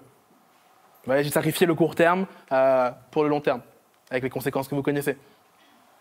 5e loi sur le temps, c'est la loi de Pareto. C'est une loi qui est assez connue, qui vous dit qu'en fait, 20% des efforts génèrent 80% des résultats. Puis c'est généré à plein de choses. 20% des gens possèdent 80% des richesses dans le monde, etc., etc. Alors, le 20-80, c'est juste un moyen mnémotechnique. En fait, ça pourrait être 5-95, ça peut être n'importe quoi. Mais l'idée, c'est de vous dire qu'il y a une vraie distorsion entre l'effort et le résultat. Vous savez, il y a un mythe très occidental qui est qu'il faut trimer pour arriver à avoir ces résultats. C'est tout sauf vrai. Il y a une vraie loi de Pareto. Et pensez-y, 20-80, ça veut dire que si jamais je suis capable de générer 10 000 € en tant que consultant en travaillant pendant un mois, et que j'ai 20% qui est généré, donc en une semaine, j'arrive à générer 8 000 €, pourquoi je m'embêterais avec les 2 000 € qui prennent 3 semaines à travailler? Peut-être qu'il faut que je me concentre sur d'autres clients et puis trouver d'autres choses qui rapportent tout autant. Donc, vous voyez cette idée de démultiplier ma puissance avec la loi de Pareto. Et du coup, une des grandes avancées que vous pouvez faire sur la gestion du temps, c'est une fois pour toutes, arrêter d'être perfectionniste. Il n'y a rien de plus dangereux que le perfectionnisme. Ne mettez pas votre ego au mauvais endroit. Souvent, 80%, ça suffit amplement pour faire ce que vous avez besoin de faire. Et rien ne sert de passer 4 fois plus de temps sur les pourcents restants. C'est pour ça que sur le blog de Nick Human, ça a toujours des fautes d'orthographe. Parce qu'on sait qu'on publie, et puis les gens les corrigeront, ils nous envoient des mails, etc., etc. 6e loi, loi de Parkinson. Je vois des regards perplexes, ça n'a aucun rapport avec la maladie. La loi de Parkinson, c'est quoi? C'est de dire qu'en fait, toutes les tâches ont tendance à s'étaler sur le temps que vous leur offrez. Si jamais je vous donne 2 jours pour faire un mémoire de stage, vous le ferez en 2 jours. Si je vous donne 2 ans, vous le ferez en 2 ans. Les tâches ont tendance à s'étaler. Qu'est-ce qu'on en déduit? On en déduit qu'il ne faut jamais transiger sur les dates butoirs, les fameuses deadlines. Ne transigez pas avec les dates butoirs. Quelqu'un qui vous dit ASAP, arrangez-vous pour lui faire comprendre que ça ne veut rien dire ASAP. Pareil, c'est pour hier, c'est pas urgent. Donc soyez vraiment intransigeants. Quand quelqu'un vous donne quelque chose, donnez-vous une date butoir. On a vite tendance à l'oublier, moi-même je l'oublie très souvent. Parce que si vous ne fixez pas de date butoir, qu'est-ce qui se passe? Les tâches éternisent. La conférence, là, cette conférence, Laurent m'a mis dans mon calendrier de force la date de la dernière, là, il y a 2 semaines. Ça m'a mis 3 mois à la préparer, parce que c'était à 3 mois. Là, je l'ai mis pour 15 jours, ça m'a mis 15 jours à la préparer. Je le mettrai en 3 jours, j'aurai 3 jours pour la préparer. Vous voyez l'idée? Le temps s'étale. Alors, règle tout à fait déprimante, et qui me déprime encore, j'ai refait les calculs pour être sûr que c'était vrai. Malheureusement, le temps s'accélère avec l'âge. Et c'est pour ça d'ailleurs que les enfants sont insupportables. Est-ce qu'on est bientôt arrivé? Parce qu'en fait, pour lui, le voyage en voiture prend beaucoup plus de temps que pour vous. En temps perçu, évidemment. Et d'ailleurs, si on fait les calculs, ça veut dire que la période de temps qui s'étale entre vos 8 ans et vos 26 ans, en temps perçu, elle dure autant qu'entre 26 ans et 83 ans. Je sais, c'est déprimant. Je suis arrivé à la moitié de ma vie, je ne savais même pas. Et c'est pour ça aussi que les enfants, vous avez remarqué, et peut-être vous rappelez pour vous-même, le calendrier de l'Avent, ça prend très longtemps pour eux, 24 jours. 24 jours pour un enfant de 5 ans, c'est l'équivalent d'1 an pour quelqu'un qui a 50 ans. Et de 6 mois pour quelqu'un qui a 27 ans. Donc forcément, pour lui, ça lui paraît une éternité. Alors, la bonne nouvelle, c'est que c'est quand même plus compliqué que ça. Et que, alors, cette loi joue évidemment, et vous vous en rendez compte, plus vous vieillissez, plus le temps accélère, mais vous avez aussi une dimension de plus être présent, et plus le temps le ralentit. Ce qui fait que quand vous méditez, le temps apparaît super long. Méditez pendant un quart d'heure, ça vous paraîtrait une éternité. Fixez un mur blanc pendant 1 heure, vous allez voir. Si vous voulez rallonger votre vie, mettez-vous en prison. Votre vie, elle durera super longtemps. En temps perçu, en tout cas. Et pareil, quand on s'ennuie, le temps dure super longtemps aussi. Alors, moins déprimant. Comme un ordinateur, le cerveau peut avoir des processus en fond de tâche. C'est-à-dire qu'en fait, si vous ne traitez pas quelque chose, eh ben, ça tourne en fond de tâche dans votre cerveau. C'est ce qui fait que, avant d'arriver là, normalement je fais une checklist, ça sert à ça les checklists, à éviter que votre cerveau processe en fond de tâche. Avant d'arriver, j'étais hyper stressé, je savais pas qu'est-ce que j'avais oublié. J'ai emmerdé toute l'équipe parce que je savais pas qu'est-ce que j'avais oublié, parce que j'avais pas fait de checklist. Et malheureusement, en plus, le cerveau est un très mauvais outil de rappel. En général, vous vous rappelez des choses une fois que vous êtes dehors. Moi, je me suis retrouvé enfermé dehors il y a moins d'1 mois. Pourquoi? Parce que je me suis rappelé que j'avais mes clés au moment de fermer la porte. Et c'est une porte qui claque. Donc le cerveau est très très mauvais là-dedans et du coup vous êtes stressé. D'où l'intérêt de tout noter, de traiter les choses. On y reviendra tout à l'heure sur une méthode qui s'appelle la méthode GTD qui pose les choses là-dessus. Autre phénomène qui peut être déprimant, c'est que la productivité n'est pas une discipline équitable. Et j'en reviens au mythe de l'effort, au mythe, etc., etc. Malheureusement, vous pouvez avoir, c'est pas quelque chose qui est linéaire. Vous pouvez avoir des gens qui, il peut y avoir des personnes qui, à elles toutes seules, génèrent le produit de 100 personnes. Puis même de vous-même, des fois, je produis 5 fois plus que d'habitude par rapport à moi la veille. Il y a quelque chose qui m'avait frappé, c'est quand WhatsApp a été racheté, donc 19 milliards de valorisation, j'avais regardé, c'était la valorisation du groupe Carrefour. Ce qui veut dire que vous avez 50 mecs qui sont valorisés autant que 38 000 mecs. Alors, ce qu'on pourrait se dire, c'est que les valorisations en start-up sont un peu exotiques, etc. On va prendre un truc encore plus concret. Chez Apple, ils sont 120 000, grosso modo. D'accord ? Chez Renault, ils sont aussi 120 000. Pourtant, le résultat net dégagé, le bénéfice dégagé par Apple est 15 fois supérieur au bénéfice dégagé par Renault. Ce qui veut dire concrètement qu'un an de travail d'un employé de chez Renault équivaut à 17 jours de travail chez Apple. La productivité n'est pas une discipline juste. C'est pour ça qu'il y a des gens qui sont meilleurs, des gens qui sont moins bons. Et d'ailleurs, c'est marrant, c'est qu'on est souvent de très mauvaise foi face à ça. On rencontre des gens qui me disent « Oui, mon annonce, etc. » Mais les candidats, ils comprennent rien. Non, mais elle est nulle, ton annonce, en fait. C'est juste ça. Ton annonce, c'est nul. Et je te jure qu'il y a des gens où l'annonce, ça marche mieux. Pareil, sur le message d'approche. Ton message d'approche, il est nul. Et on est souvent de très mauvaise foi face à ça, surtout dans le monde économique, alors qu'on l'est moins dans le sport. Dans le sport, on comprend très bien qu'on n'est pas aussi bon que Lionel Messi. On le voit mathématiquement, on le voit concrètement. L'autre chose sur la productivité, le fait qu'elle ne soit pas juste, c'est ce qui, moi, m'encourage à faire. Moi, j'ai un prof d'échecs qui me disait au lieu de travailler tes faiblesses, travaille tes forces. Parce que déjà, tes faiblesses, tu n'auras pas envie, tu n'auras pas l'énergie, etc. Donc, je travaille toujours mes forces. C'est ce qui fait qu'au bout de 1 mois de facturation, je les refile à Laurent. Je dis, ouais, je ne suis pas assez payé pour faire la facturation. Donc, travaillez vos forces encore et encore et vous allez démultiplier votre efficacité. Pourquoi ? Parce que, forcément, 1 heure que vous investissez dans vos forces, elle est beaucoup plus efficace que dans le reste. Ce qui n'empêche pas évidemment de travailler ses faiblesses, hein, mais n'oubliez jamais cette histoire de le talent a un vrai impact. Souvent, on est de très très très mauvaise foi. Le talent a un vrai impact sur les choses. Et d'ailleurs, moi, j'ai une règle. Vous savez ce qu'on dit, hein, on dit il n'y a pas de mauvais élèves, il n'y a que des mauvais profs. Bien sûr qu'il y a des mauvais élèves. Mais en fait, vous mettre dans la situation où vous pensez qu'il n'y a pas de mauvais élèves, ça vous permet de vous améliorer encore et encore. Pareil, il n'y a pas de mauvais candidats avec des mauvais recruteurs. Alors évidemment qu'il y a de mauvais candidats, mais le problème de vous dire qu'il y a des mauvais candidats, c'est que vous allez vous reposer sur vos lauriers. Qui est d'ailleurs un des gros inconvénients de la méthode de l'habitude. C'est qu'avec l'habitude, j'ai tendance à me reposer sur mes lauriers, à faire les choses de la même manière toujours et toujours. 10e loi sur le temps, maîtriser la zone est un avantage incroyable, même injuste. Vraiment, alors, entre les gens qui arrivent à le faire et les gens qui n'arrivent pas à le faire, il y a un monde. Et d'ailleurs, pendant longtemps, j'ai pas compris, vous savez, je vous parlais de mouvement et je dis toujours aux gens, le fait et le fini est mieux que le parfait. Donc fais des choses. Pourquoi les gens en général ont besoin de planifier ? Moi je parle des gens qui planifient quasiment rien. Pourquoi les gens planifient ? Parce qu'ils n'ont pas confiance en eux sur le fait de pouvoir délivrer un résultat. Alors quand vous me prenez 24 heures à une conférence, je sais que je peux la faire. Même si j'ai pas commencé, parce que je ferai une nuit blanche, c'est pas grave. J'aurai pas le sommeil du coup. Mais j'ai tendance à souvent négliger mon sommeil malheureusement. Vous voyez, si vous arrivez à maîtriser la zone, c'est comme si vous couriez le Tour de France dopé. C'est un vrai dopage. Avec l'inconvénient dont je vous parlais, qui est que évidemment vous avez des phases de déprime, des hauts et des bas. Si vous êtes une personnalité qui est déjà en dents de scie, peut-être qu'il faut éviter. Dernière règle dont je vous parlais, c'est que c'est que la peur du ridicule est un levier extrêmement puissant. C'est ce qui fait qu'une des meilleures manières de s'améliorer, c'est de se fixer des engagements à haute voix devant tout le monde.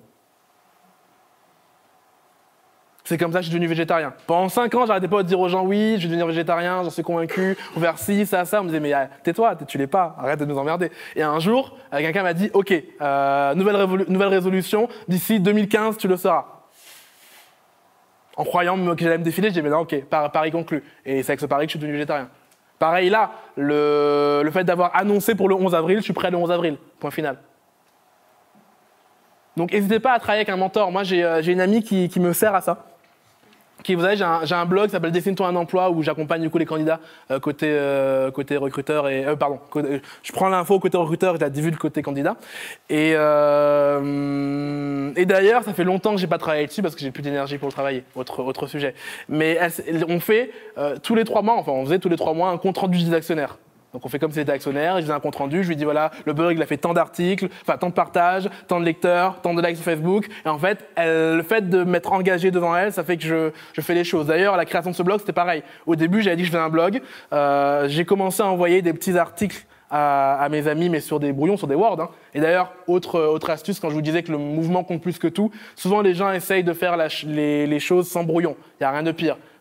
Vaut mieux plein de produits finis, c'est-à-dire un skateboard, puis une trottinette, puis une moto, puis une voiture, plutôt que d'essayer de construire la voiture de but en blanc, parce que vous voyez ce qui se passe. Donc j'ai d'abord fait la première version qui était juste des articles Word que j'envoyais à 10 personnes, qui me disaient c'est bien, c'est pas bien, c'est top. Et j'ai abandonné, parce que j'ai eu d'autres projets, et les gens m'ont relancé. Mais alors, tu te fous de nous, il est où le blog?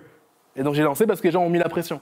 Donc vous voyez l'intérêt, engagez-vous socialement auprès de gens. C'est pas forcément des collègues, hein, ça peut être des proches à vous. Engagez-vous auprès de gens sur vos objectifs à long terme. Pareil, si vous voulez changer de job, dites-le aux gens. Moi j'ai une amie, qu'est-ce qu'elle a fait? Elle nous a dit bon, dans 1 an, j'ai démissionné. Voici ma lettre de démission. Rendez-la moi dans 1 an. Si je suis encore là, c'est qu'il faut que je démissionne immédiatement. Elle s'est engagée socialement. Avec tout ce que je viens de vous dire, vous avez déjà de quoi composer une méthode vous-même. Normalement, vous n'avez pas besoin de moi. Avec juste ce qu'on s'est dit, vous avez de quoi composer la méthode vous-même. Je vais quand même vous proposer des méthodes. On va discuter de ce qui a fonctionné pour moi et de ce qui a moins fonctionné pour moi. Donc, évidemment, hein, chacun, et on en reparlera, chacun aura sa propre méthode qui marchera plus ou moins pour lui, mais je vais faire mon débrief à moi ce qui marchait.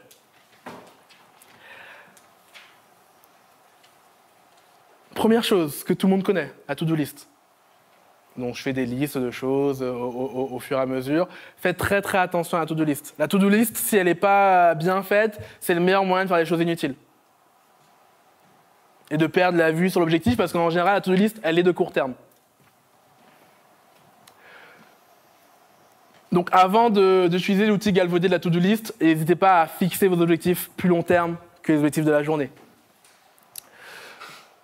Deuxième chose, la planification efficace. Qu'est-ce qu'on vous apprend en planification? Première chose, arrêtez de fixer des objectifs vagues.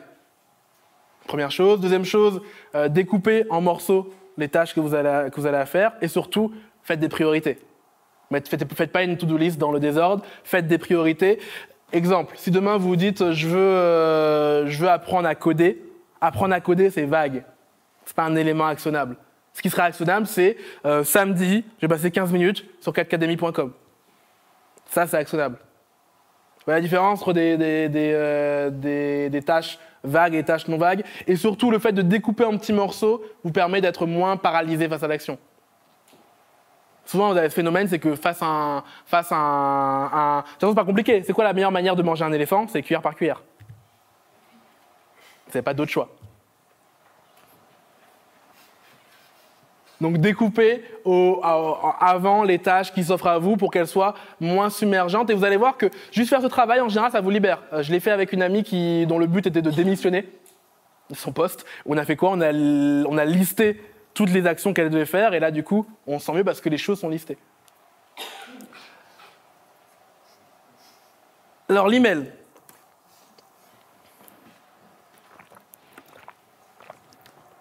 La plupart des gens ne savent pas gérer leurs emails. Ils ne savent même pas comment fonctionne une boîte email. Je vous le dis d'autant plus sereinement que c'était mon cas il n'y a pas longtemps avant de lire la vraie méthode de gestion. Souvent, on se trompe sur comment fonctionne une boîte email. Nous, on voit les messages non lus, les messages lus dans la boîte et les messages qu'on supprime. Ce qui veut dire que beaucoup de gens reçoivent des messages, les lisent et les laissent dans la boîte. Traités ou pas traités. Ce qui fait qu'ils ont plein de messages dans leur boîte. C'est l'équivalent d'aller dans sa boîte aux lettres, d'ouvrir l'enveloppe et de la remettre dans la boîte. C'est le meilleur truc pour vous embrouiller. Alors, il existe un bouton qui s'appelle archiver. sur la boîte email que beaucoup de gens ignorent. Donc il y a en fait 4 niveaux et non pas 3 niveaux dans la boîte email. Le troisième niveau, c'est archiver. Donc vous avez les mails que vous n'avez pas lus. Donc l'action qui est requise, c'est de lire l'email. Vous avez les emails dans votre boîte. Et là, du coup, tous les emails dans votre boîte sont des emails qui ne sont pas traités. S'ils sont dans la boîte, c'est qu'ils ne sont pas traités. D'où le nom inbox 0. Le but, c'est d'arriver à 0 mail dans la boîte.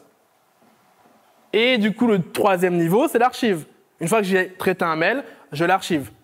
Et je le retrouve après dans chaque boîte email a un onglet tous les messages. Vous pouvez retrouver tous les messages archivés. Mais dans votre inbox, dans votre boîte, il doit y avoir 0 mail idéalement. Parce que tout est traité. Si jamais vous ne faites pas ça, qu'est-ce qui va se passer?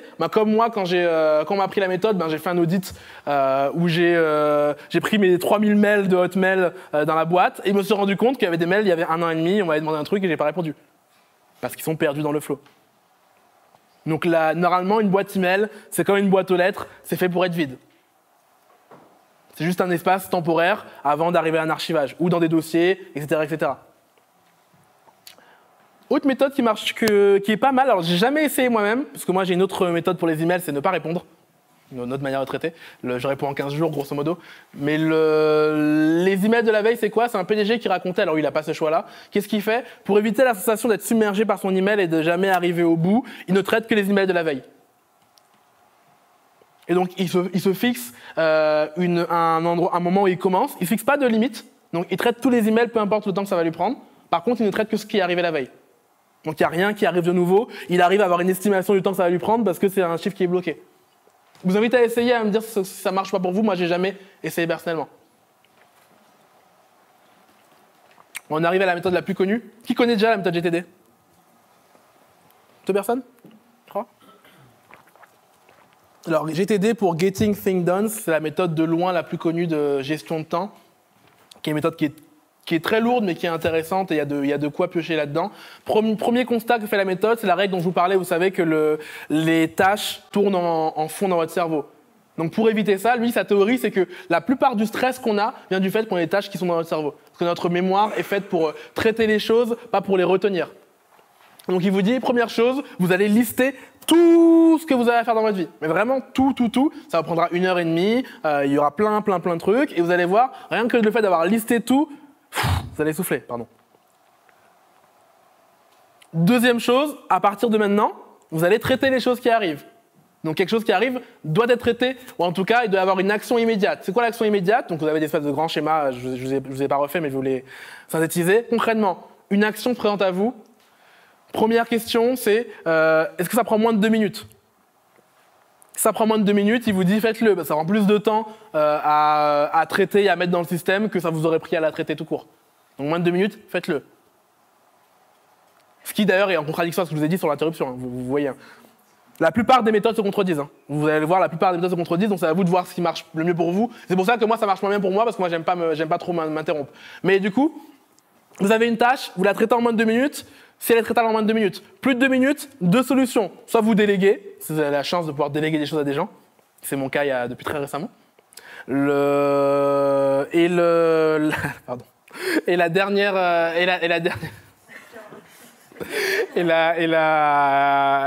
dernière chose, c'est je la reporte et je la mets dans un système où je me dis que je vais la faire plus tard. Et si c'est tout de suite pas pertinent, je supprime directement. Cette méthode après repose sur un autre concept qui est le concept de l'inbox, qui est d'ailleurs ce qu'on voyait dans ce qu'on vient de voir sur l'email, c'est que aucun être humain n'est capable d'être à 100% rigoureux, d'être super organisé. Enfin j'en connais mais c'est des psychopathes. J'en connais. Et donc qu'est-ce qu'on va faire, c'est qu'on va laisser au chaos un espace mais qui est délimité. Donc vous allez avoir ce qu'il appelle une inbox, et vous allez faire par exemple une boîte à chaussures chez vous, et il y a tout ce que vous devez traiter. Donc chez moi, il y a un bac, il y a des feuilles d'impôts, il y a des machins, il y a tout ce que je dois traiter, physiquement. Et pareil, sur vos applications type Evernote par exemple, Evernote, vous prenez une note, vous la classez pas, vous mettez en inbox.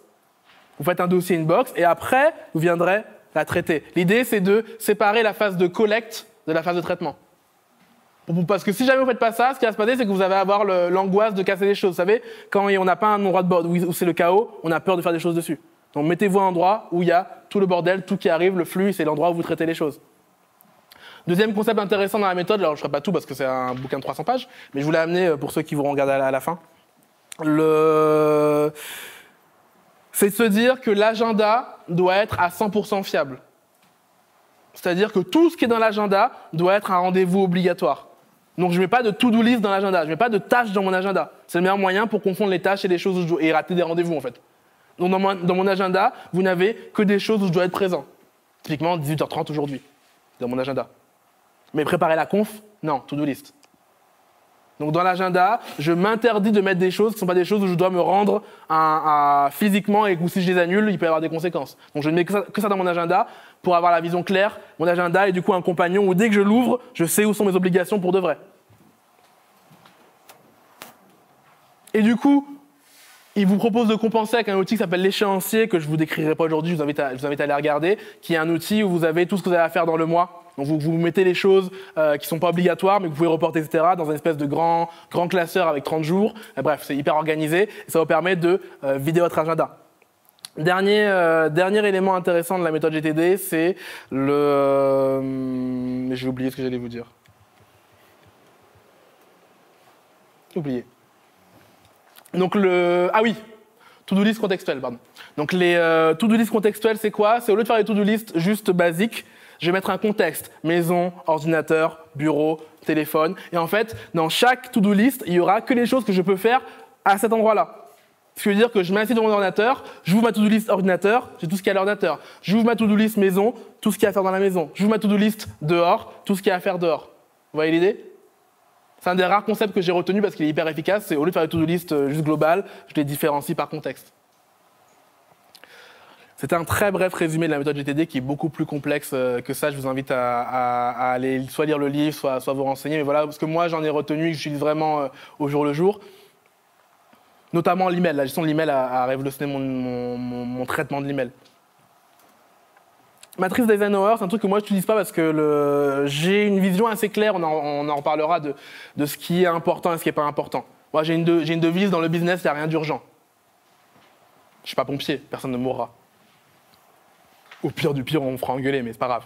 Donc, vous voyez, j'ai une personnalité qui est assez insensible au stress et du coup, j'ai moins besoin de ce genre de choses. Si vous êtes sensible au stress et si jamais vous perdez rapidement la tête dans le guidon, donc la matrice du nom du président, elle différencie les tâches entre ce qui est urgent, ce qui est important. Donc, ce qui est urgent et important, je le fais. Ce qui est urgent et pas important, je le fais faire. Si je peux le faire faire. Ce qui n'est pas urgent et qui n'est pas important, je m'en occupe pas. Et ce qui n'est pas urgent et important, et ça c'est souvent une des cases qui est la plus souvent négligée, c'est je planifie. Et là, c'est là où la procrastination est votre plus grand ennemi, parce que je vous l'ai dit que ce n'est pas votre ennemi, mais là où c'est le plus grand ennemi, c'est que souvent, on perd la vue sur les objectifs à long terme. Le nombre de gens qui me disent « Ouais, je vais être chanteuse dans 5 ans ». Vous le voyez 5 ans plus tard, ils sont toujours à travailler dans un bureau. Ou alors, je veux pouvoir voyager dans 5 ans. 5 ans plus tard, vous voyez, on a souvent tendance à oublier les objectifs de long terme. Ce que je vous disais tout à l'heure, on sacrifie souvent le court terme, mais on est souvent la tête dans le guidon, on s'en rend plus compte. Donc prenez très garde à cette case-là.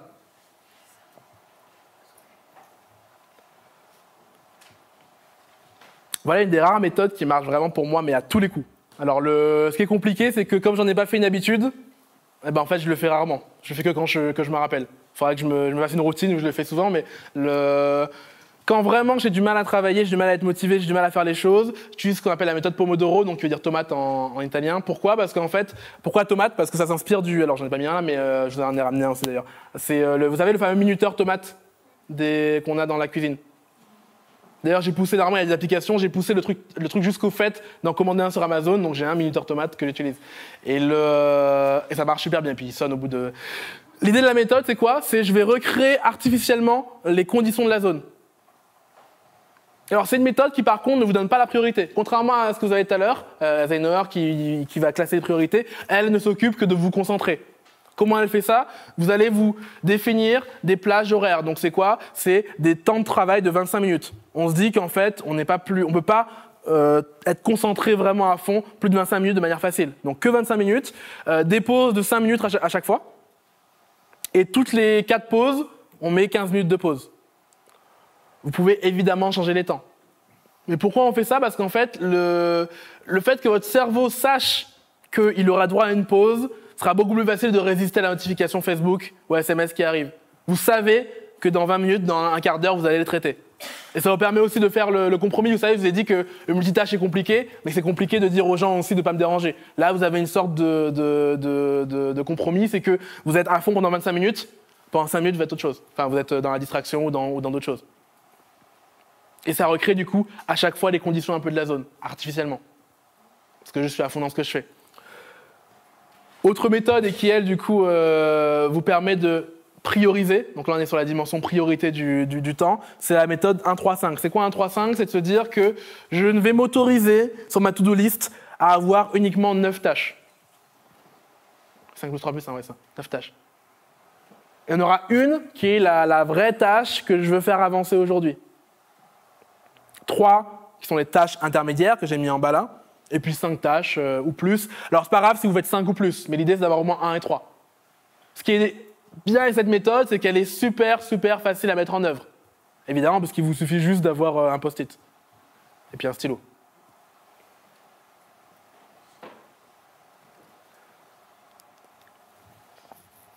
Alors, on s'attaque sûrement à la deuxième méthode la plus connue. Qui a déjà vu ce livre? Déjà plus que GTD. Alors, la semaine des 4 heures, vous allez voir, c'est en totale contradiction avec la méthode GTD. Et l'idée, c'est de se dire quelles sont mes priorités dans la vie et de comment je me sers la loi de Pareto dont je vous ai parlé tout à l'heure, le fait que 20% des choses peuvent générer 80% des résultats.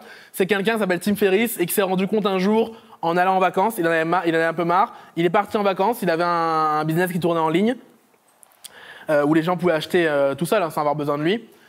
Et il était occupé 40 heures, 50 heures, 60 heures par semaine. Il part en vacances, à son retour, il se rend compte que le chiffre d'affaires a augmenté. C'est comment c'est possible? Je travaille pas, le chiffre d'affaires augmente. On en revient à ce que je vous disais. Il n'y a pas forcément de lien entre le travail et le résultat, malheureusement. Et donc il se dit, je vais réfléchir, je vais regarder ce qui se passe. Et il s'est rendu compte qu'en fait, il avait seulement 20% des clients qui généraient 80% des revenus. Et donc il a fait un truc très radical, c'est qu'il a arrêté de parler aux 20% restants. Qui sont souvent en plus les clients les plus embêtants. Donc il a fait une règle de base, je ne réponds plus à ces gens-là. Je me concentre uniquement sur les 20%. C'est très radical, mais vous voyez, l'idée, c'est j'apprends à voir ce qui me sert et ce qui ne me sert pas.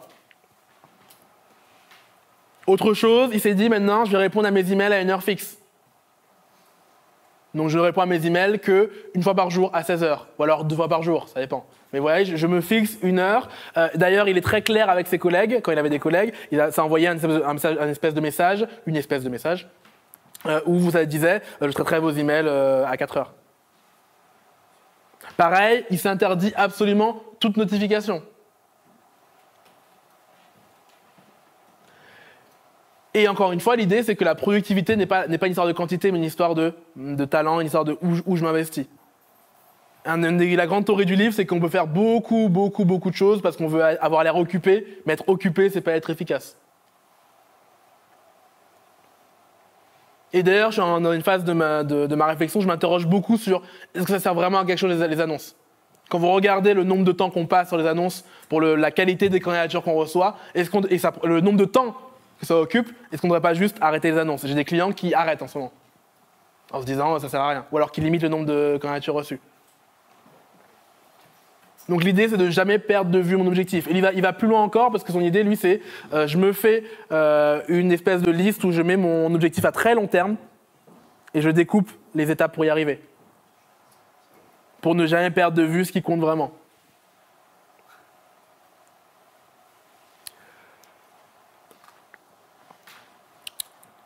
Le calendrier total, c'est quoi? C'est une méthode que j'ai testée là récemment. J'étais super sceptique quand on me l'a présenté. L'idée, c'est vous posez la veille et vous écrivez tout ce que vous allez faire. Alors, pareil, contradiction avec la méthode GTD qui vous impose de jamais remettre dans votre agenda. Mais vous prenez une sorte d'agenda et vous le remplissez totalement. Chaque minute de la journée est remplie. Vous écrivez les pauses, vous écrivez les pauses café, vous écrivez tout. Et en fait, alors ça ne veut pas dire que pendant la journée, vous n'allez pas changer. Mais le fait d'avoir défini à l'avance un planning, déjà la veille, vous avez des idées plus claires. Et en plus, sur le coup, vous aurez moins, vous savez, les moments de flottement qu'on peut avoir. Ah, je sais pas quoi faire, mais qu'est-ce que je dois faire? Je sais plus. Là, vous n'avez plus de moment de flottement. Parce que vous avez des suggestions. Donc, il faut voir du coup le calendrier total, non pas comme un ordre, mais comme une suggestion pour la journée.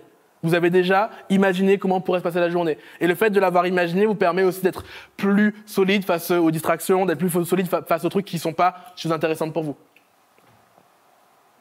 Et c'est très compliqué. Vous savez, nous, depuis récemment, on a des bureaux où on va vraiment, parce qu'à l'époque, on travaillait de chez nous.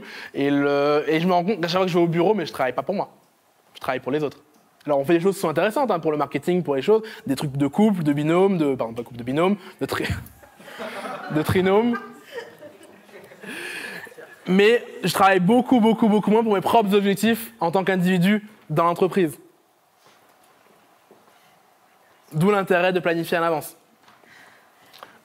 Avant-dernière méthode que je n'ai pas testée, mais qui est hyper à la mode, vous avez peut-être entendu parler, il y a eu un gros buzz sur la méthode là, il y a 3 mois. Ce qu'on appelle le bullet journal. Je ne pourrais pas vous la décrire parce que j'ai jamais essayé.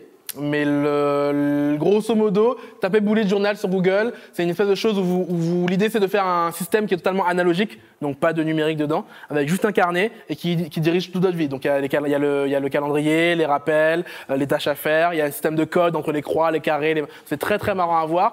Et souvent d'ailleurs, les gens font des super beaux bullet journal parce qu'ils font des dessins, des machins, etc. Je vous invite à aller regarder. Et il y a ce que je fais, qui est l'anti-méthode.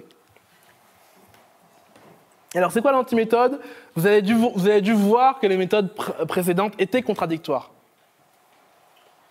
Et que du coup, tout ne marche pas pour tout le monde. Et moi, qu'est-ce que je fais ? C'est que j'ai retenu déjà tout ce qui m'intéressait dans chaque méthode. Donc, de GTD, j'ai retenu l'inbox 0. De la semaine des 4 heures, j'ai retenu pas de notification, etc., etc. Essayez, et pareil, dans les conseils que vous voyez, vous avez un autre conseil contradictoire, c'est faites les choses les plus contraignantes dès le début de la journée. D'autres gens vous disent, faites les choses les plus excitantes dès le début de la journée. Donc je fais quoi ? Essayez une fois de ne pas avoir de to-do list. Juste de faire ce que vous avez envie. Enfin, ce que vous avez envie. Allez pas faire de la gymnastique au bureau, mais l'idée c'est que vous vous posez et vous regardez ce qui vient et vous faites confiance pour faire les choses. Attention, ça demande d'avoir un sacré sens de ce qui compte et ce qui compte pas, des priorités. Si vous avez déjà du mal à prioriser les choses, ne faites jamais ça. Si vous arrivez à avoir les yeux sur l'objectif, un exemple tout bête. Moi, je demande souvent aux gens qu'est-ce qu'ils feraient avec 18 millions d'euros si leur question financière était réglée. Et je suis toujours sidéré par l'absence de réponse. C'est-à-dire que les gens ne savent pas ce qu'ils feraient si jamais ils avaient plus besoin de travailler. En tout cas, de s'employer, pardon. Ou alors ils croient savoir. Parce que vous savez, quand vous demandez ça aux gens, la moitié des gens vous répondent quoi ? Ils vous répondent ce qu'ils pensent qu'ils doivent répondre. C'est première année, je me mets à apprendre une langue étrangère, l'anglais, le chinois, le russe. Deuxième année, je vais aider des Africains dans l'humanitaire. Troisième année, je voyage. C'est souvent le plan des gens, c'est je vais voyager. Tu leur demandes, mais pourquoi tu voyages pas maintenant ? J'ai pas d'argent. Bah attends, pour aller en Pologne, ça coûte 50 €. Ah mais non, je voyage en Australie, aux États-Unis, voilà. C'est pas un vrai voyageur en fait. Donc beaucoup de gens ont pas de boussole interne. Ils se sont jamais posé la question de mais qu'est-ce que je ferais si jamais j'avais besoin de travailler ? Et si vous savez pas ça, c'est compliqué de garder un œil sur vos objectifs. Moi je vous le dis, personnellement, si j'avais 18 millions d'euros et que j'avais pas besoin de m'employer pour avoir mes revenus, je passerais mon temps à écrire, à enseigner et à danser. Ce que je fais déjà, c'est très vrai. Mais comment j'en suis arrivé à faire déjà ça ? Parce que à un moment de ma vie, je me suis posé en me disant mais c'est marrant, les choses que je fais aujourd'hui, c'est bien, mais c'est pas du tout ce à quoi j'aspire en fait. Et il y avait Laurent qui me faisait de l'appel depuis 3-4 mois. Et je me dis en fait, je serais très bien Nick Human, parce qu'en fait, c'est ce que je ferais. Je pourrais écrire, faire la formation. Alors danser, c'est pas chez Nick Human ce que je danse, pas que. Des fois, on va entre collègues en boîte. Mais vous voyez l'idée, si vous n'avez pas votre objectif, l'idée c'est pas de vous dire que vous arriverez à l'atteindre, mais d'avoir au moins une boussole. Si vous savez pas où est le nord, c'est compliqué de se repérer. Ce qui veut pas dire que vous allez atteindre le pôle nord. Mais au moins, ayez votre boussole, sachez pourquoi vous faites les choses. Si j'essaye de retenir des choses de tout ça, première chose, et qui est souvent négligée dans les conseils sur le temps et sur tout ce qu'on se pose comme question, les gens négligent l'importance de l'envie. Encore une fois, c'est très compliqué d'aller contre votre enfant intérieur. Vous savez, au fond de nous, on est restés des enfants de 6 ans. Donc si vous n'avez pas envie de faire les choses, ça va être très compliqué. Et d'ailleurs, souvent, les gens qui me disent « j'ai pas le temps de faire ceci ou cela », c'est qu'ils n'en ont pas envie. J'ai pas le temps de répondre aux candidats. C'est impossible de répondre à tous les candidats. Si, j'ai des gens qui le font. Ah.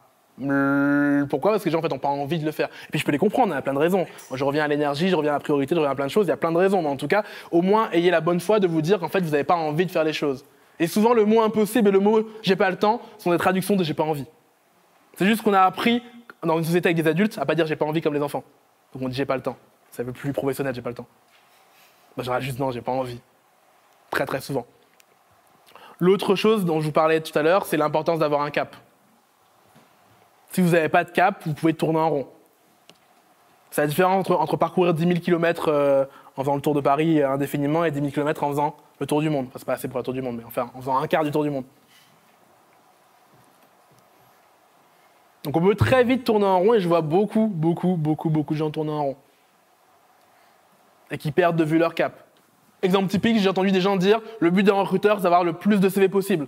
Ben non, d'avoir un seul qui marche. J'ai perdu mon cap. Si mon but c'est d'avoir le plus de candidatures auxquelles je ne réponds pas en plus, c'est l'équivalent d'un footballeur qui essaierait de tirer sans marquer. Le but c'est de bien marquer. Donc ne perdez pas votre cap. Deuxième chose, c'est l'importance de dire non. Et c'est très compliqué de dire non, hein, de dire à quelqu'un pourquoi tu viens pas, c'est pas ma priorité. Parce qu'en fait, ce qui est pratique avec j'ai pas le temps, c'est que c'est moins vexant pour la personne. Quand vous le dites clairement, c'est pas ma priorité, c'est beaucoup plus vexant. Mais au moins, soyez clair avec vous-même, essayez d'arriver à convaincre les gens à dire non. Ça demande, à un moment ou à un autre, d'être capable d'écouter votre voix.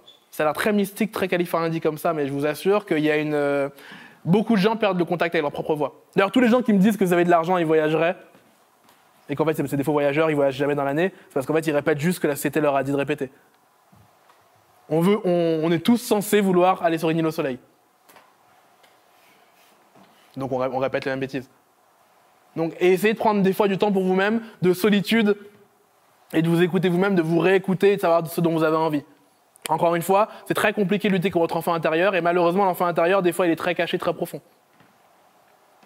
Et d'ailleurs, c'est une des citations que j'avais vues de Warren Buffett, qui disait que les gens, la différence entre les gens qui ont du succès et ceux qui ont beaucoup de succès, c'est que les gens qui ont beaucoup de succès disent quasiment toujours non.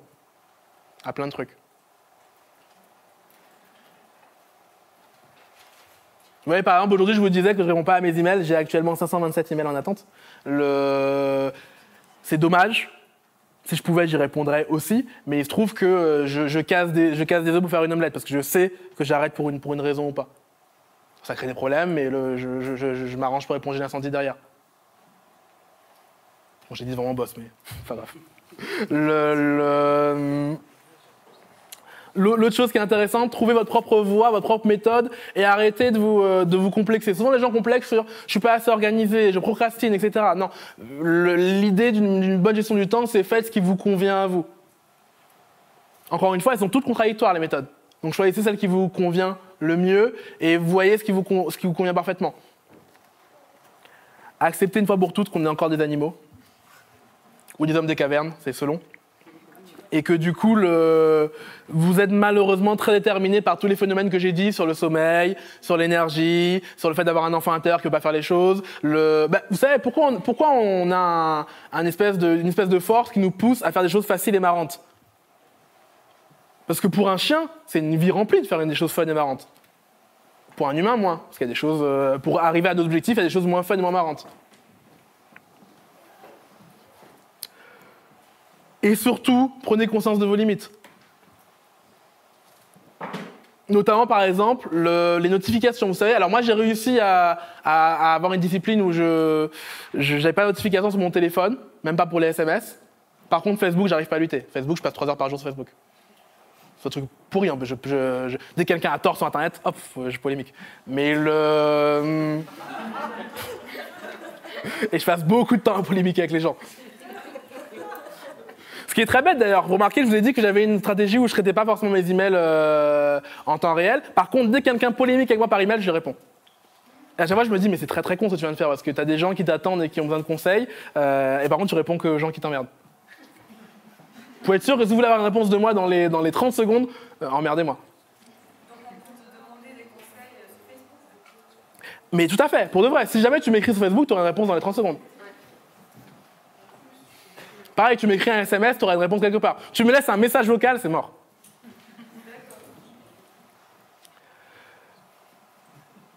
Et d'ailleurs, moins réjouissant, vous aviez il y a 100 ans 10% des morts humaines qui étaient dues à une mauvaise décision. Aujourd'hui, c'est 40%. Pensez à l'obésité, pensez à la cigarette, pensez à l'ivresse au volant. On prend de très très mauvaises décisions. Donc l'idée, c'est d'arriver aussi à vous dire, à admettre qu'on est très faible face aux tentations, très faible face à l'interruption, et de vous créer des systèmes qui vous autogèrent. Typiquement, désactiver les vibrations du SMS. Mon téléphone ne vibre plus. Et d'ailleurs, c'est un phénomène qui est très lié à la fatigue décisionnelle, parce qu'en fait, plus la journée avance, pareil, plus la journée avance, et plus vous êtes faible face aux notifications, aux interruptions, etc., etc. J'ai pas encore trouvé la méthode pour lutter contre Facebook, mais j'y travaille. Supprimer mon compte, ouais. Mais pareil, et encore que, Facebook m'apporte quelque chose, parce que c'est quelque chose qui me permet d'avoir au final, avoir divertissement dans la vie, c'est quand même sympa. Après, ça prend parfois trop de place. Et pareil, la méthode Pomodoro dont je vous parlais, c'est aussi une méthode artificielle pour vous imposer des choses. Donc n'hésitez pas à vous imposer des choses et à ne pas vous faire confiance à vous-même. Pareil, je sais que j'oublie mes clés tout le temps. Qu'est-ce que je fais? J'ai une boîte près de l'endroit le plus avancé de chez moi. Il y a une boîte posée, il y a les clés dedans, il y a le portefeuille dedans. Pourquoi je l'ai oublié la dernière fois? Parce que quelqu'un avait mis quelque chose sur la boîte. C'est tout bête, hein. Et ça m'a perturbé, je l'ai oublié. C'est pareil, quand je veux être sûr de ne pas oublier quelque chose, je le mets par terre devant la porte. Je sais que là, je vais forcément tomber dessus et vous voyez, je m'autogère à l'avance.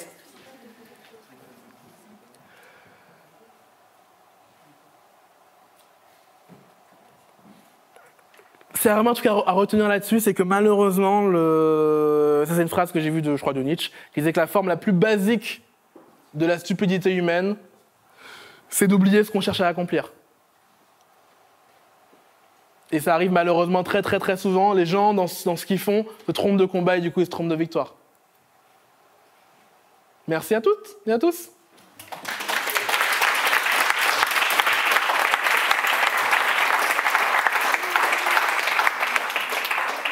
Ce que je vous propose, c'est qu'on fasse une petite session questions-réponses pendant une petite demi-heure. Si vous avez des questions, quelqu'un a une question? On sent qu'il y a des questions. Pas de micro aujourd'hui, du coup, à la voix.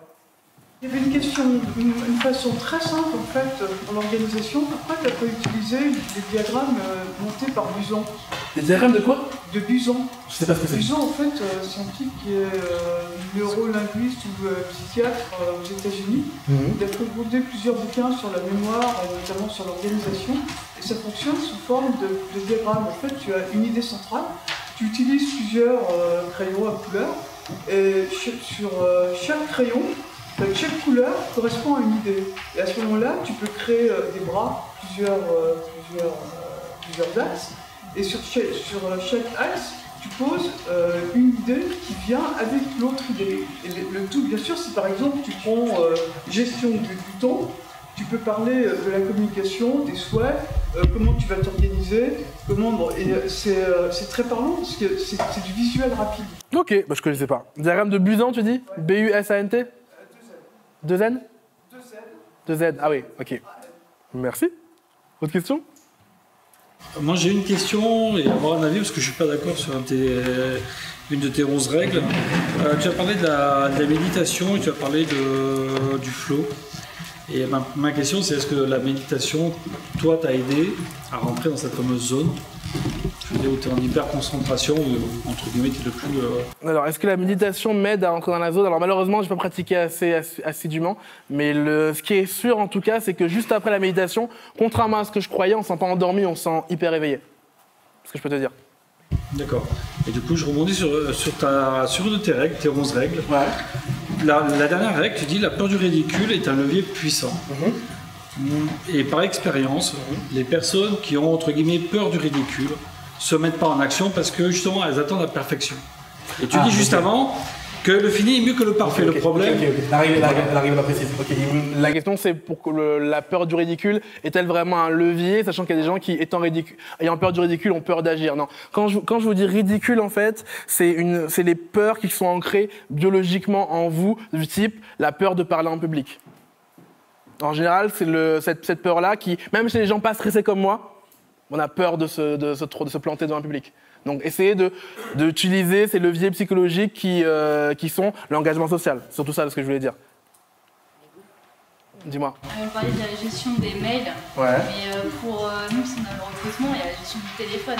Oui. Et ça, c'est une interruption qui nous dérange, je dirais, au quotidien, qui génère du stress. Et je crois qu'on n'en avait pas parlé pendant le... Alors, question, pourquoi j'ai pas parlé de gestion de téléphone, j'ai parlé que de gestion d'email? Parce que j'ai partie des gens qui, s'ils pouvaient enlever l'application téléphone de l'iPhone, l'enlèveraient.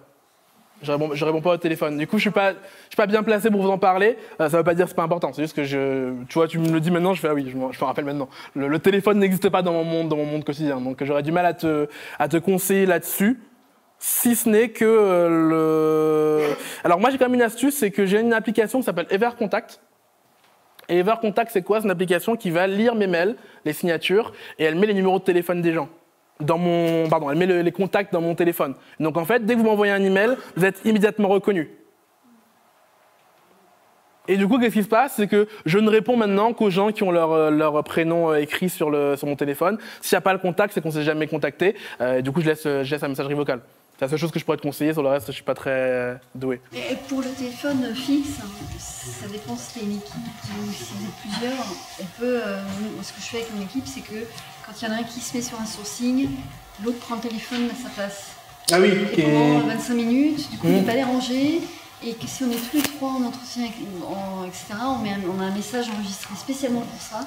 On est en entretien, on ne peut pas vous rappeler, on a un téléphone à reconnaissance, on rappelle. Très bonne idée. L'idée, c'est que j'alterne en fait les rôles entre ceux qui doivent décrocher le téléphone et ceux qui travaillent et on fait tourner. Là, c'est vrai que je crois que je l'avais déjà vu chez toi, Frédéric. Une question? Camille? Juste deux trucs que j'ai remarqué, c'est peut-être en plus de la conférence. Le premier truc, c'est le confort, ou le manque de confort nous prenait beaucoup d'énergie. Le quoi?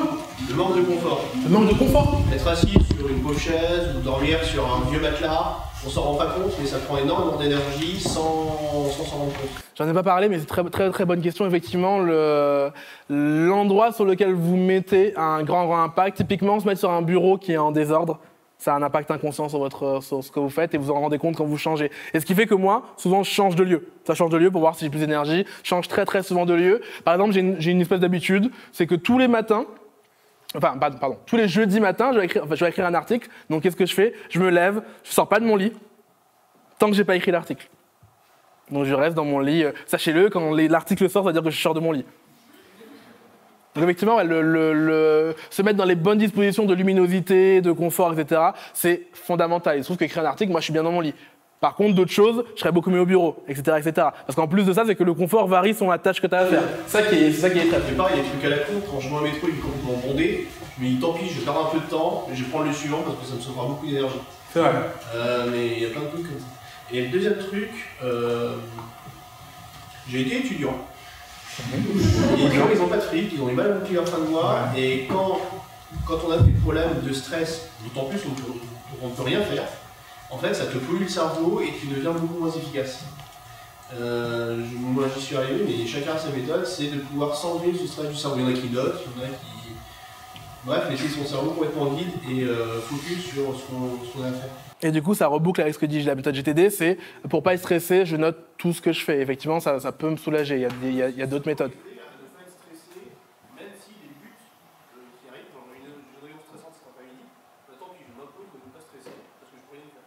Alors c'est compliqué de ne pas stresser quand tu es vraiment quelqu'un qui stresse, mais là où je te rejoins, c'est que je suis en train de lire un livre là qui s'appelle The Subtle Art of Not Giving a Fuck. Et en fait, j'ai du mal à lire parce qu'en fait, je sais déjà tout ce qu'il y a dans le livre. Et effectivement, plus vous allez lâcher prise sur quelque chose, et plus c'est facile en général. Vous savez, c'est le fait de, comme aux arts martiaux, on vous dit de pas contracter vos muscles, plus vous allez être souple, moins vous allez mettre d'enjeu. Alors c'est très compliqué quand c'est quelque chose qui vous tient à cœur, moins vous allez mettre d'enjeu, plus c'est facile. Moins vous avez d'enjeu pour trouver un appartement, plus c'est facile. Moins vous avez d'enjeu pour trouver quelqu'un, plus c'est facile, etc., etc. On peut faire aussi, quand on a une période de très gros stress, qu'on s'en sort plus du tout, c'est on pose tout. On va faire 30 minutes de sport, ou même du shopping, 30 minutes, ou une sieste. Et c'est pas grave, il n'y aura pas mort d'homme, on revient. Tout à fait. Je n'en ai pas parlé, mais faire des pauses, effectivement, où vous faites du sport, etc., peut vous réactiver. Moi, je suis en train de le faire pour une autre raison, parce que je me suis rendu compte qu'à Humans, vu que je travaille beaucoup de chez moi, j'ai pris 7 kilos. Et du coup, maintenant, je m'oblige tous les jours, quoi qu'il arrive, à sortir, même si pour faire un aller-retour d'un quart d'heure en vélo et de revenir. Moi, j'ai une question sur l'inbox 0, par exemple, pour les recruteurs. Enfin, on ne fait pas que du recrutement, ce qui est mon cas. Je reçois des candidatures et je reçois des mails aussi. Donc, les candidatures, si je ne peux pas les traiter à l'instant, moi, mon inbox, il est toujours quand même rempli parce que je n'enlève les candidatures que si je les ai réellement traitées. Bah, du coup, tu es déjà dans l'inbox 0. C'est-à-dire que tout ce qui est dans ton inbox n'est que des choses qui sont à traiter. Là, je parle des gens, et ils sont beaucoup, qui ont dans leur boîte mail plein de mails qu'ils ont déjà traités. Donc là, dans ton cas, tu es déjà en train de faire l'inbox 0. D'ailleurs, moi, j'ai 500 mails, mais je suis quand même dans l'inbox 0. C'est-à-dire que tous les mails qui sont là, c'est des mails qui n'ont pas été traités. Ce que tu peux réussir à faire, c'est d'essayer de diviser les boîtes mail. Moi, ça marche bien. Tu vois, j'ai une boîte mail nicolas.galita@nicolas.fr qui est que pour le mailing. J'ai une boîte mail nicolas@nicolas.fr qui est pour les autres choses. J'ai nicolas.galita@gmail, c'est les gens, mes potes qui la connaissent. Tu vois, j'ai plusieurs emails et en fait, ça te permet d'avoir plusieurs inbox. Ça peut être pas mal des fois. Oui, c'était juste pour revenir sur l'histoire de la sieste. Effectivement, moi, j'ai eu la chance, lors du travail, on a une salle de sieste. Et après le repas, faire 30 minutes de sieste, c'est génial pour la première. Du coup, c'est pas une question, c'est la sieste, c'est bien. Mais je confirme, la sieste, c'est bien. D'ailleurs, pour revenir sur le sommeil, je n'en avais pas parlé, mais je lisais un article qui expliquait que le rythme naturel des gens du sommeil, c'est pas 8 heures d'un coup, c'est 4 heures, pause de 2 heures et 4 heures après. Et que d'ailleurs, apparemment, dans le Moyen-Âge, les gens dormaient déjà comme ça parce qu'ils s'en rendaient compte. Donc, autre chose à expérimenter. Compliqué, mais. C'est aussi plus une remarque, mais sur la matrice d'Eisenhower, en fait, je sais qu'il y a eu des expériences pour ajouter un troisième paramètre, qui était, parce que donc là, les deux paramètres, c'est l'urgence et l'importance, et en fait, il y avait une injonction d'un troisième paramètre, donc je ne me souviens pas exactement, mais ça disait que le troisième paramètre, c'était combien de temps est-ce que ça va être important. Genre, est-ce que ça va être important là, aujourd'hui, est-ce que ça va être important 3 jours, est-ce que ça va être important pendant des années. Et c'était aussi un paramètre, enfin voilà, c'était simplement une remarque, un paramètre supplémentaire peut-être à prendre en compte dans la priorisation. Ok, cool, du coup, paramètre en plus sur la matrice Eisenhower, donc urgent, important, et combien de temps ça reste important, c'est vrai. C'est plus compliqué parce que dès que tu mets un troisième paramètre, ça veut dire que c'est en 3 dimensions, mais il faut un cube. Il faut le démonter avec du sens, c'est-à-dire pourquoi est-ce que c'est important, comment tu peux le résoudre, comment tu vas trouver une solution qui peut permettre de le résoudre temporairement, ou est-ce que vraiment c'est vraiment sur du long terme, et à ce moment-là, il faut que tu trouves une solution à tête reposée pour du long terme.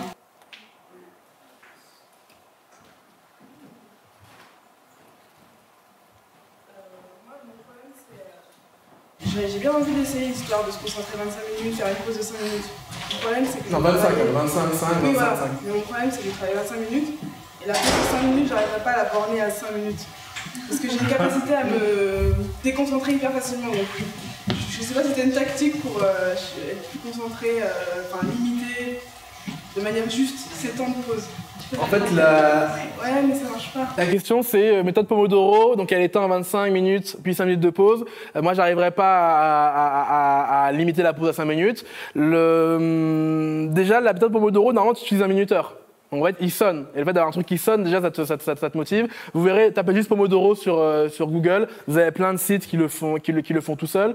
J'ai un autre outil qui s'appelle Go Fucking Work, et qui est une extension Chrome. Tu la règles, et en fait, tu mets un minuteur, et dès que c'est fini, tout se bloque. Ça dit des trucs du style, tu es sur Facebook, ça devient noir, et ça dit le travail tu connais, bah retourne-y, bordel. Et elle t'insulte la journée, ça marche super bien pour Laurent, je sais pas s'il continue à l'utiliser, mais à un moment ça marchait super bien pour lui. Donc tu peux essayer ça.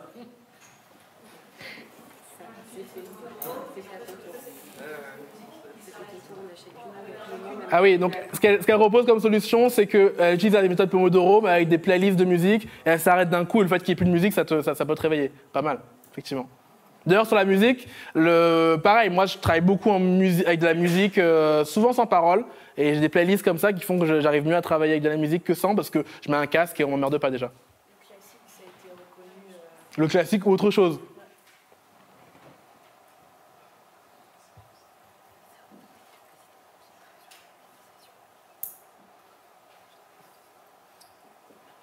Petite question? Tout le monde est au top sur la gestion du temps?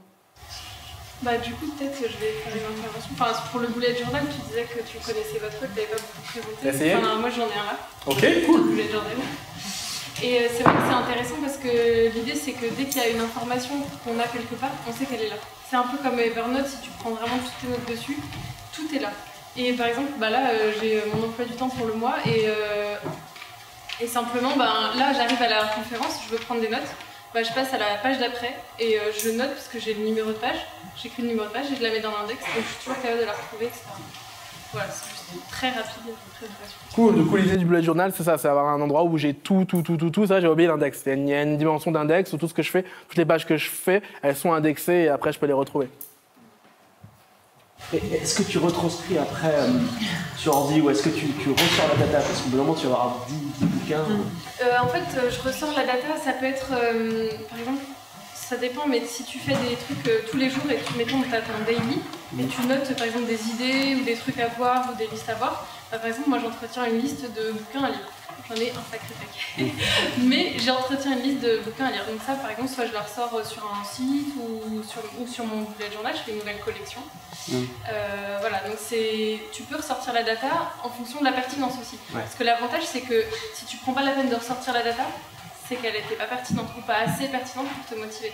Donc on a l'envie. Ce que j'allais dire, tu reviens à cette dimension d'envie, c'est qu'en fait, quand tu laisses les choses se passer et que tu vois ce qui réémerge, c'est pareil, ça demande, encore une fois, contradiction de la méthode GTD, ça demande d'être assez confiant en soi pour se dire que les choses qui comptent vraiment, elles remontent toutes seules, en fait. C'est vrai et pas vrai des fois. C'est ce qui permet, c'est ce qui fait aussi que des fois on oublie ses rêves. Mais si vous arrivez à avoir un cap, effectivement, les choses importantes, elles remontent de soi-même. Moi, j'ai une doctrine pareille, c'est que un email, on m'en renverra un deuxième si c'était important. Qui est une doctrine, effectivement, mais... Il y a un truc qui nous a fait gagner du temps, c'est d'interdire, enfin c'est vraiment le mot, aux équipes, quand elles qualifient un candidat au téléphone, de prendre les notes manuelles, de le faire directement sur l'ordi dans le CRM. Même s'il y a des fautes, c'est là où il y a c'est pas la perfection, c'est pas grave. Et ça économisait énormément de temps de ressaisie après. Donc ouais, l'idée c'est des fois, et c'est ce que j'ai fait aussi moi, je suis un grand amoureux de l'écriture papier, j'écris beaucoup, je me sens mieux quand j'écris sur le papier, mais il se trouve que ça va beaucoup plus vite quand j'écris mes articles sur ordi, donc je me suis arrangé pour investir dans une solution d'écriture, une vraie, pas Word, un vrai logiciel d'écriture, et du coup j'ai écrit à l'ordinateur. Au truc que tu m'as fait penser, j'ai un client, qu'est-ce qu'il fait actuellement avec ses équipes, ils se sont dit, les lundis c'est Monster. Les mardis, c'est sourcing sur LinkedIn. Les mercredis, c'est région de job. Les jeudis, c'est entretien. Enfin, bref, il s'est défini des plages. Et l'idée, c'est que du coup, dans cette plage, j'économise tous les coups de basculement. Vous savez ce qu'on se dit sur le multitâche? Là, vu que je fais la même chose tout le temps, j'économise les coups de basculement. Ça peut être intéressant à essayer. Alors moi, je sais que je détesterais le faire pour moi-même, mais ça peut être intéressant à essayer, ça marche pour vous. Moi, j'expérimente depuis maintenant 2 ans la méthode GTD. Ouais. Moi, je suis arrivé, j'avais besoin de réaliser. Je le fais avec Evernote, je trouve qu'Evernote, pour ça, est un très bon outil. Et justement, alors j'ai à la fois mes missions dedans, j'ai mes vacances, les voyages que je veux faire, c'est le bordel. Enfin, c'est le bordel, tout ça est organisé en classeur, on en a plein. Mais c'est aussi assez efficace justement pour se vider la tête, j'ai tendance à l'éparpillement, donc à la fois ça me correspond bien parce que le clipper est très pratique, bien sûr, tiens, je stocke, on y reviendra. Et surtout justement par rapport au stress généré par, en effet je dois payer mes impôts ou autres, le fait de le noter permet de rester finalement focus sur ce que l'on va faire véritablement, un peu à la méthode Pomodoro, c'est-à-dire qu'en effet sur du 20 minutes, une demi-heure, même 1 heure, 2 heures, ça dépend ce qu'il y a à faire.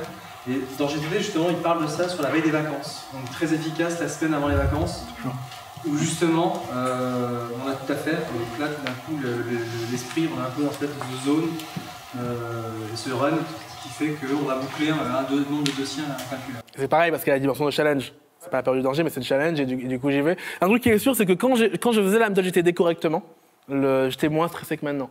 J'avais moins ces choses en fond de tâche qui arrivaient. Je l'ai sacrifié pour 2 choses, parce que je suis quelqu'un de bordélique et du coup ça marche pas pour moi. C'est très douloureux à organiser. Et la deuxième chose, c'est que ça a tendance aussi à diminuer la spontanéité. Donc, quand tu as un métier un peu plus artistique, entre grosses guillemets, je suis pas un artiste, mais on écrit des articles, on fait des conférences, etc., où il y a des dimensions de production, ça peut avoir tendance à diminuer la spontanéité et la créativité. Donc aussi à équilibrer. J'avais un écrivain qui racontait quelque chose sur la créativité, justement, il se disait... alors il y a 2 choses qui sont intéressantes, même 3 choses. La première chose, il divise son bureau en deux parties, enfin même en deux pièces. Il y a un bureau analogique et un bureau digital. Donc il y a un bureau, il y a une pièce où il n'y a pas de connexion, il n'y a pas d'ordi, il n'y a que du papier. Et il fait des choses dessus. Il y a un bureau, il y a du digital. Deuxième chose qui marche pas mal et qui est en train de faire le buzz actuellement, jamais essayé, mais je vois pourquoi ça marche, c'est tous les matins, vous écrivez 3 pages, peu importe ce que vous écrivez, ce qui vous vient à l'esprit. En fait, vous allez vous rendre compte que des choses vont venir à l'esprit, des idées vont venir, des choses vont vous paraître claires, etc. Et qu'à force d'écrire, au début c'est douloureux, la première lettre est douloureuse, mais à force de le faire, vous avez des choses qui sont intéressantes. Troisième méthode qui est en train de faire un peu le buzz aussi en ce moment, c'est ce qu'ils appellent Miracle Morning, le matin miracle. Alors c'est un grand mot, pas grand chose, qui est se lever à 4h du matin. Se lever à 4h du matin. Et ça vous explique que notamment Tim Cook, le PDG d'Apple, c'est ce qu'il fait. Et du coup, il arrive à... Vous savez, je vous ai dit que le multitâche, c'est compliqué parce que tout le monde est dedans. Si vous levez à 4h du matin, ben, vous êtes tout seul. Et du coup, il fait des choses pour lui entre 4h et 7h du matin. Que pour lui. Ça peut être écrire des idées, ça peut être faire du jogging, ça peut être des choses que pour lui. Et la plupart des gens qui essayent en sont ravis. J'aurais du mal, moi, mais... Et du coup, je rebondis là-dessus par rapport au fait de faire des choses que pour soi. Et moi, c'est ce qui m'a interpellé en fait dans toute la présentation. C'est qu'on travaille, on va présenter des méthodes de travail et quelque part très individualistes. C'est-à-dire que moi, mes priorités ne sont pas forcément les mêmes que mes collègues, que mon stagiaire, que ma boss, que mes clients, etc. Je me dis que quand on est un recruteur, je ne suis pas un recruteur, ma priorité ne va pas être la même que celle de mes candidats. C'est-à-dire que moi, ma priorité, c'est quand même de pouvoir un poste là où la personne qui postule, sa priorité, c'est de trouver un travail parce que, je sais pas, elle arrive en fin de mois, machin, etc. Et du coup, je trouve que là, il n'y a pas assez d'osmose, entre guillemets, de fait, et en interne, et avec les personnes avec lesquelles on peut échanger. La question du coup c'est pour tout le monde, comment j'équilibre le fait que mes priorités sont pas les mêmes forcément que mes collègues, etc. et que du coup ça peut rentrer en contradiction. Tu touches là un bon point qui est une de mes faiblesses à moi personnelle, c'est que moi je travaille tout seul. Et que même travailler en équipe, maintenant c'est compliqué. Tu vois. Je ressens la douleur de devoir travailler avec une équipe, parce que je suis assez individualiste.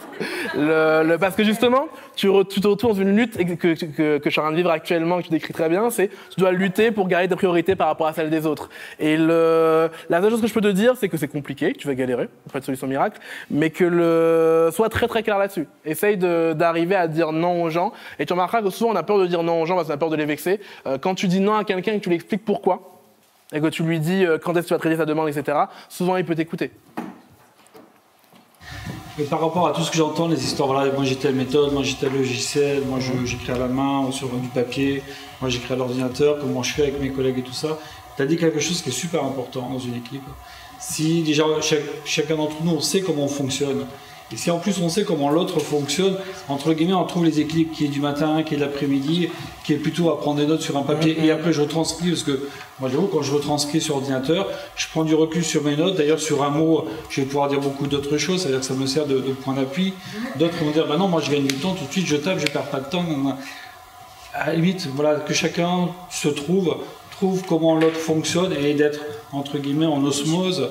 Et c'est là où, entre guillemets, on gagne, et je reprends ton terme, en efficacité, et de ne pas faire du temps une obsession, mais surtout penser à l'efficacité. Tout à fait. Donc ce qui est dit là, c'est que plus vous serez clair sur votre manière de fonctionner, et plus les autres vont se positionner par rapport à ça. Mais ça demande au préalable d'être clair déjà. Beaucoup de gens ne sont pas clairs sur la manière, et ça demande aussi d'être radical. Et on en parlera là, sur la conférence suivante. Alors j'hésite entre deux thèmes, mais il y aura peut-être le thème sur comment je trouve ma voix VOIX, pour approcher les candidats, pour être répondu, etc.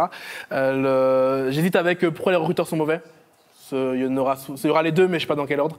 Et pourquoi je dis ça? Parce qu'en fait, le fait d'être très radical et d'être très intransigeant sur les choses, finalement, ça permet aux gens de se positionner plus facilement. Moi, par exemple, je ne réponds pas aux emails de gens chez Linkumans. On a un Slack pour ça. On a un truc de forum. Donc, ils m'envoient des mails, je ne réponds pas, et ils me disent ah, t'as pas répondu? Bah non, mais sur Slack. Et en fait, le fait d'être radical, au final, même Laurent fait des blagues en réunion. Il dit ah oui, mais Laurent, il ne faut pas lui envoyer des mails internes, parce qu'il a compris. Et en fait, le fait d'être très radical sur votre manière de fonctionner, les gens après s'adaptent. Mais ça demande de savoir comment je fonctionne. Une dernière question?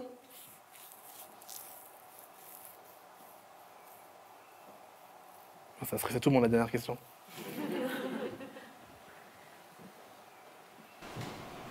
Eh ben merci à toutes et à tous.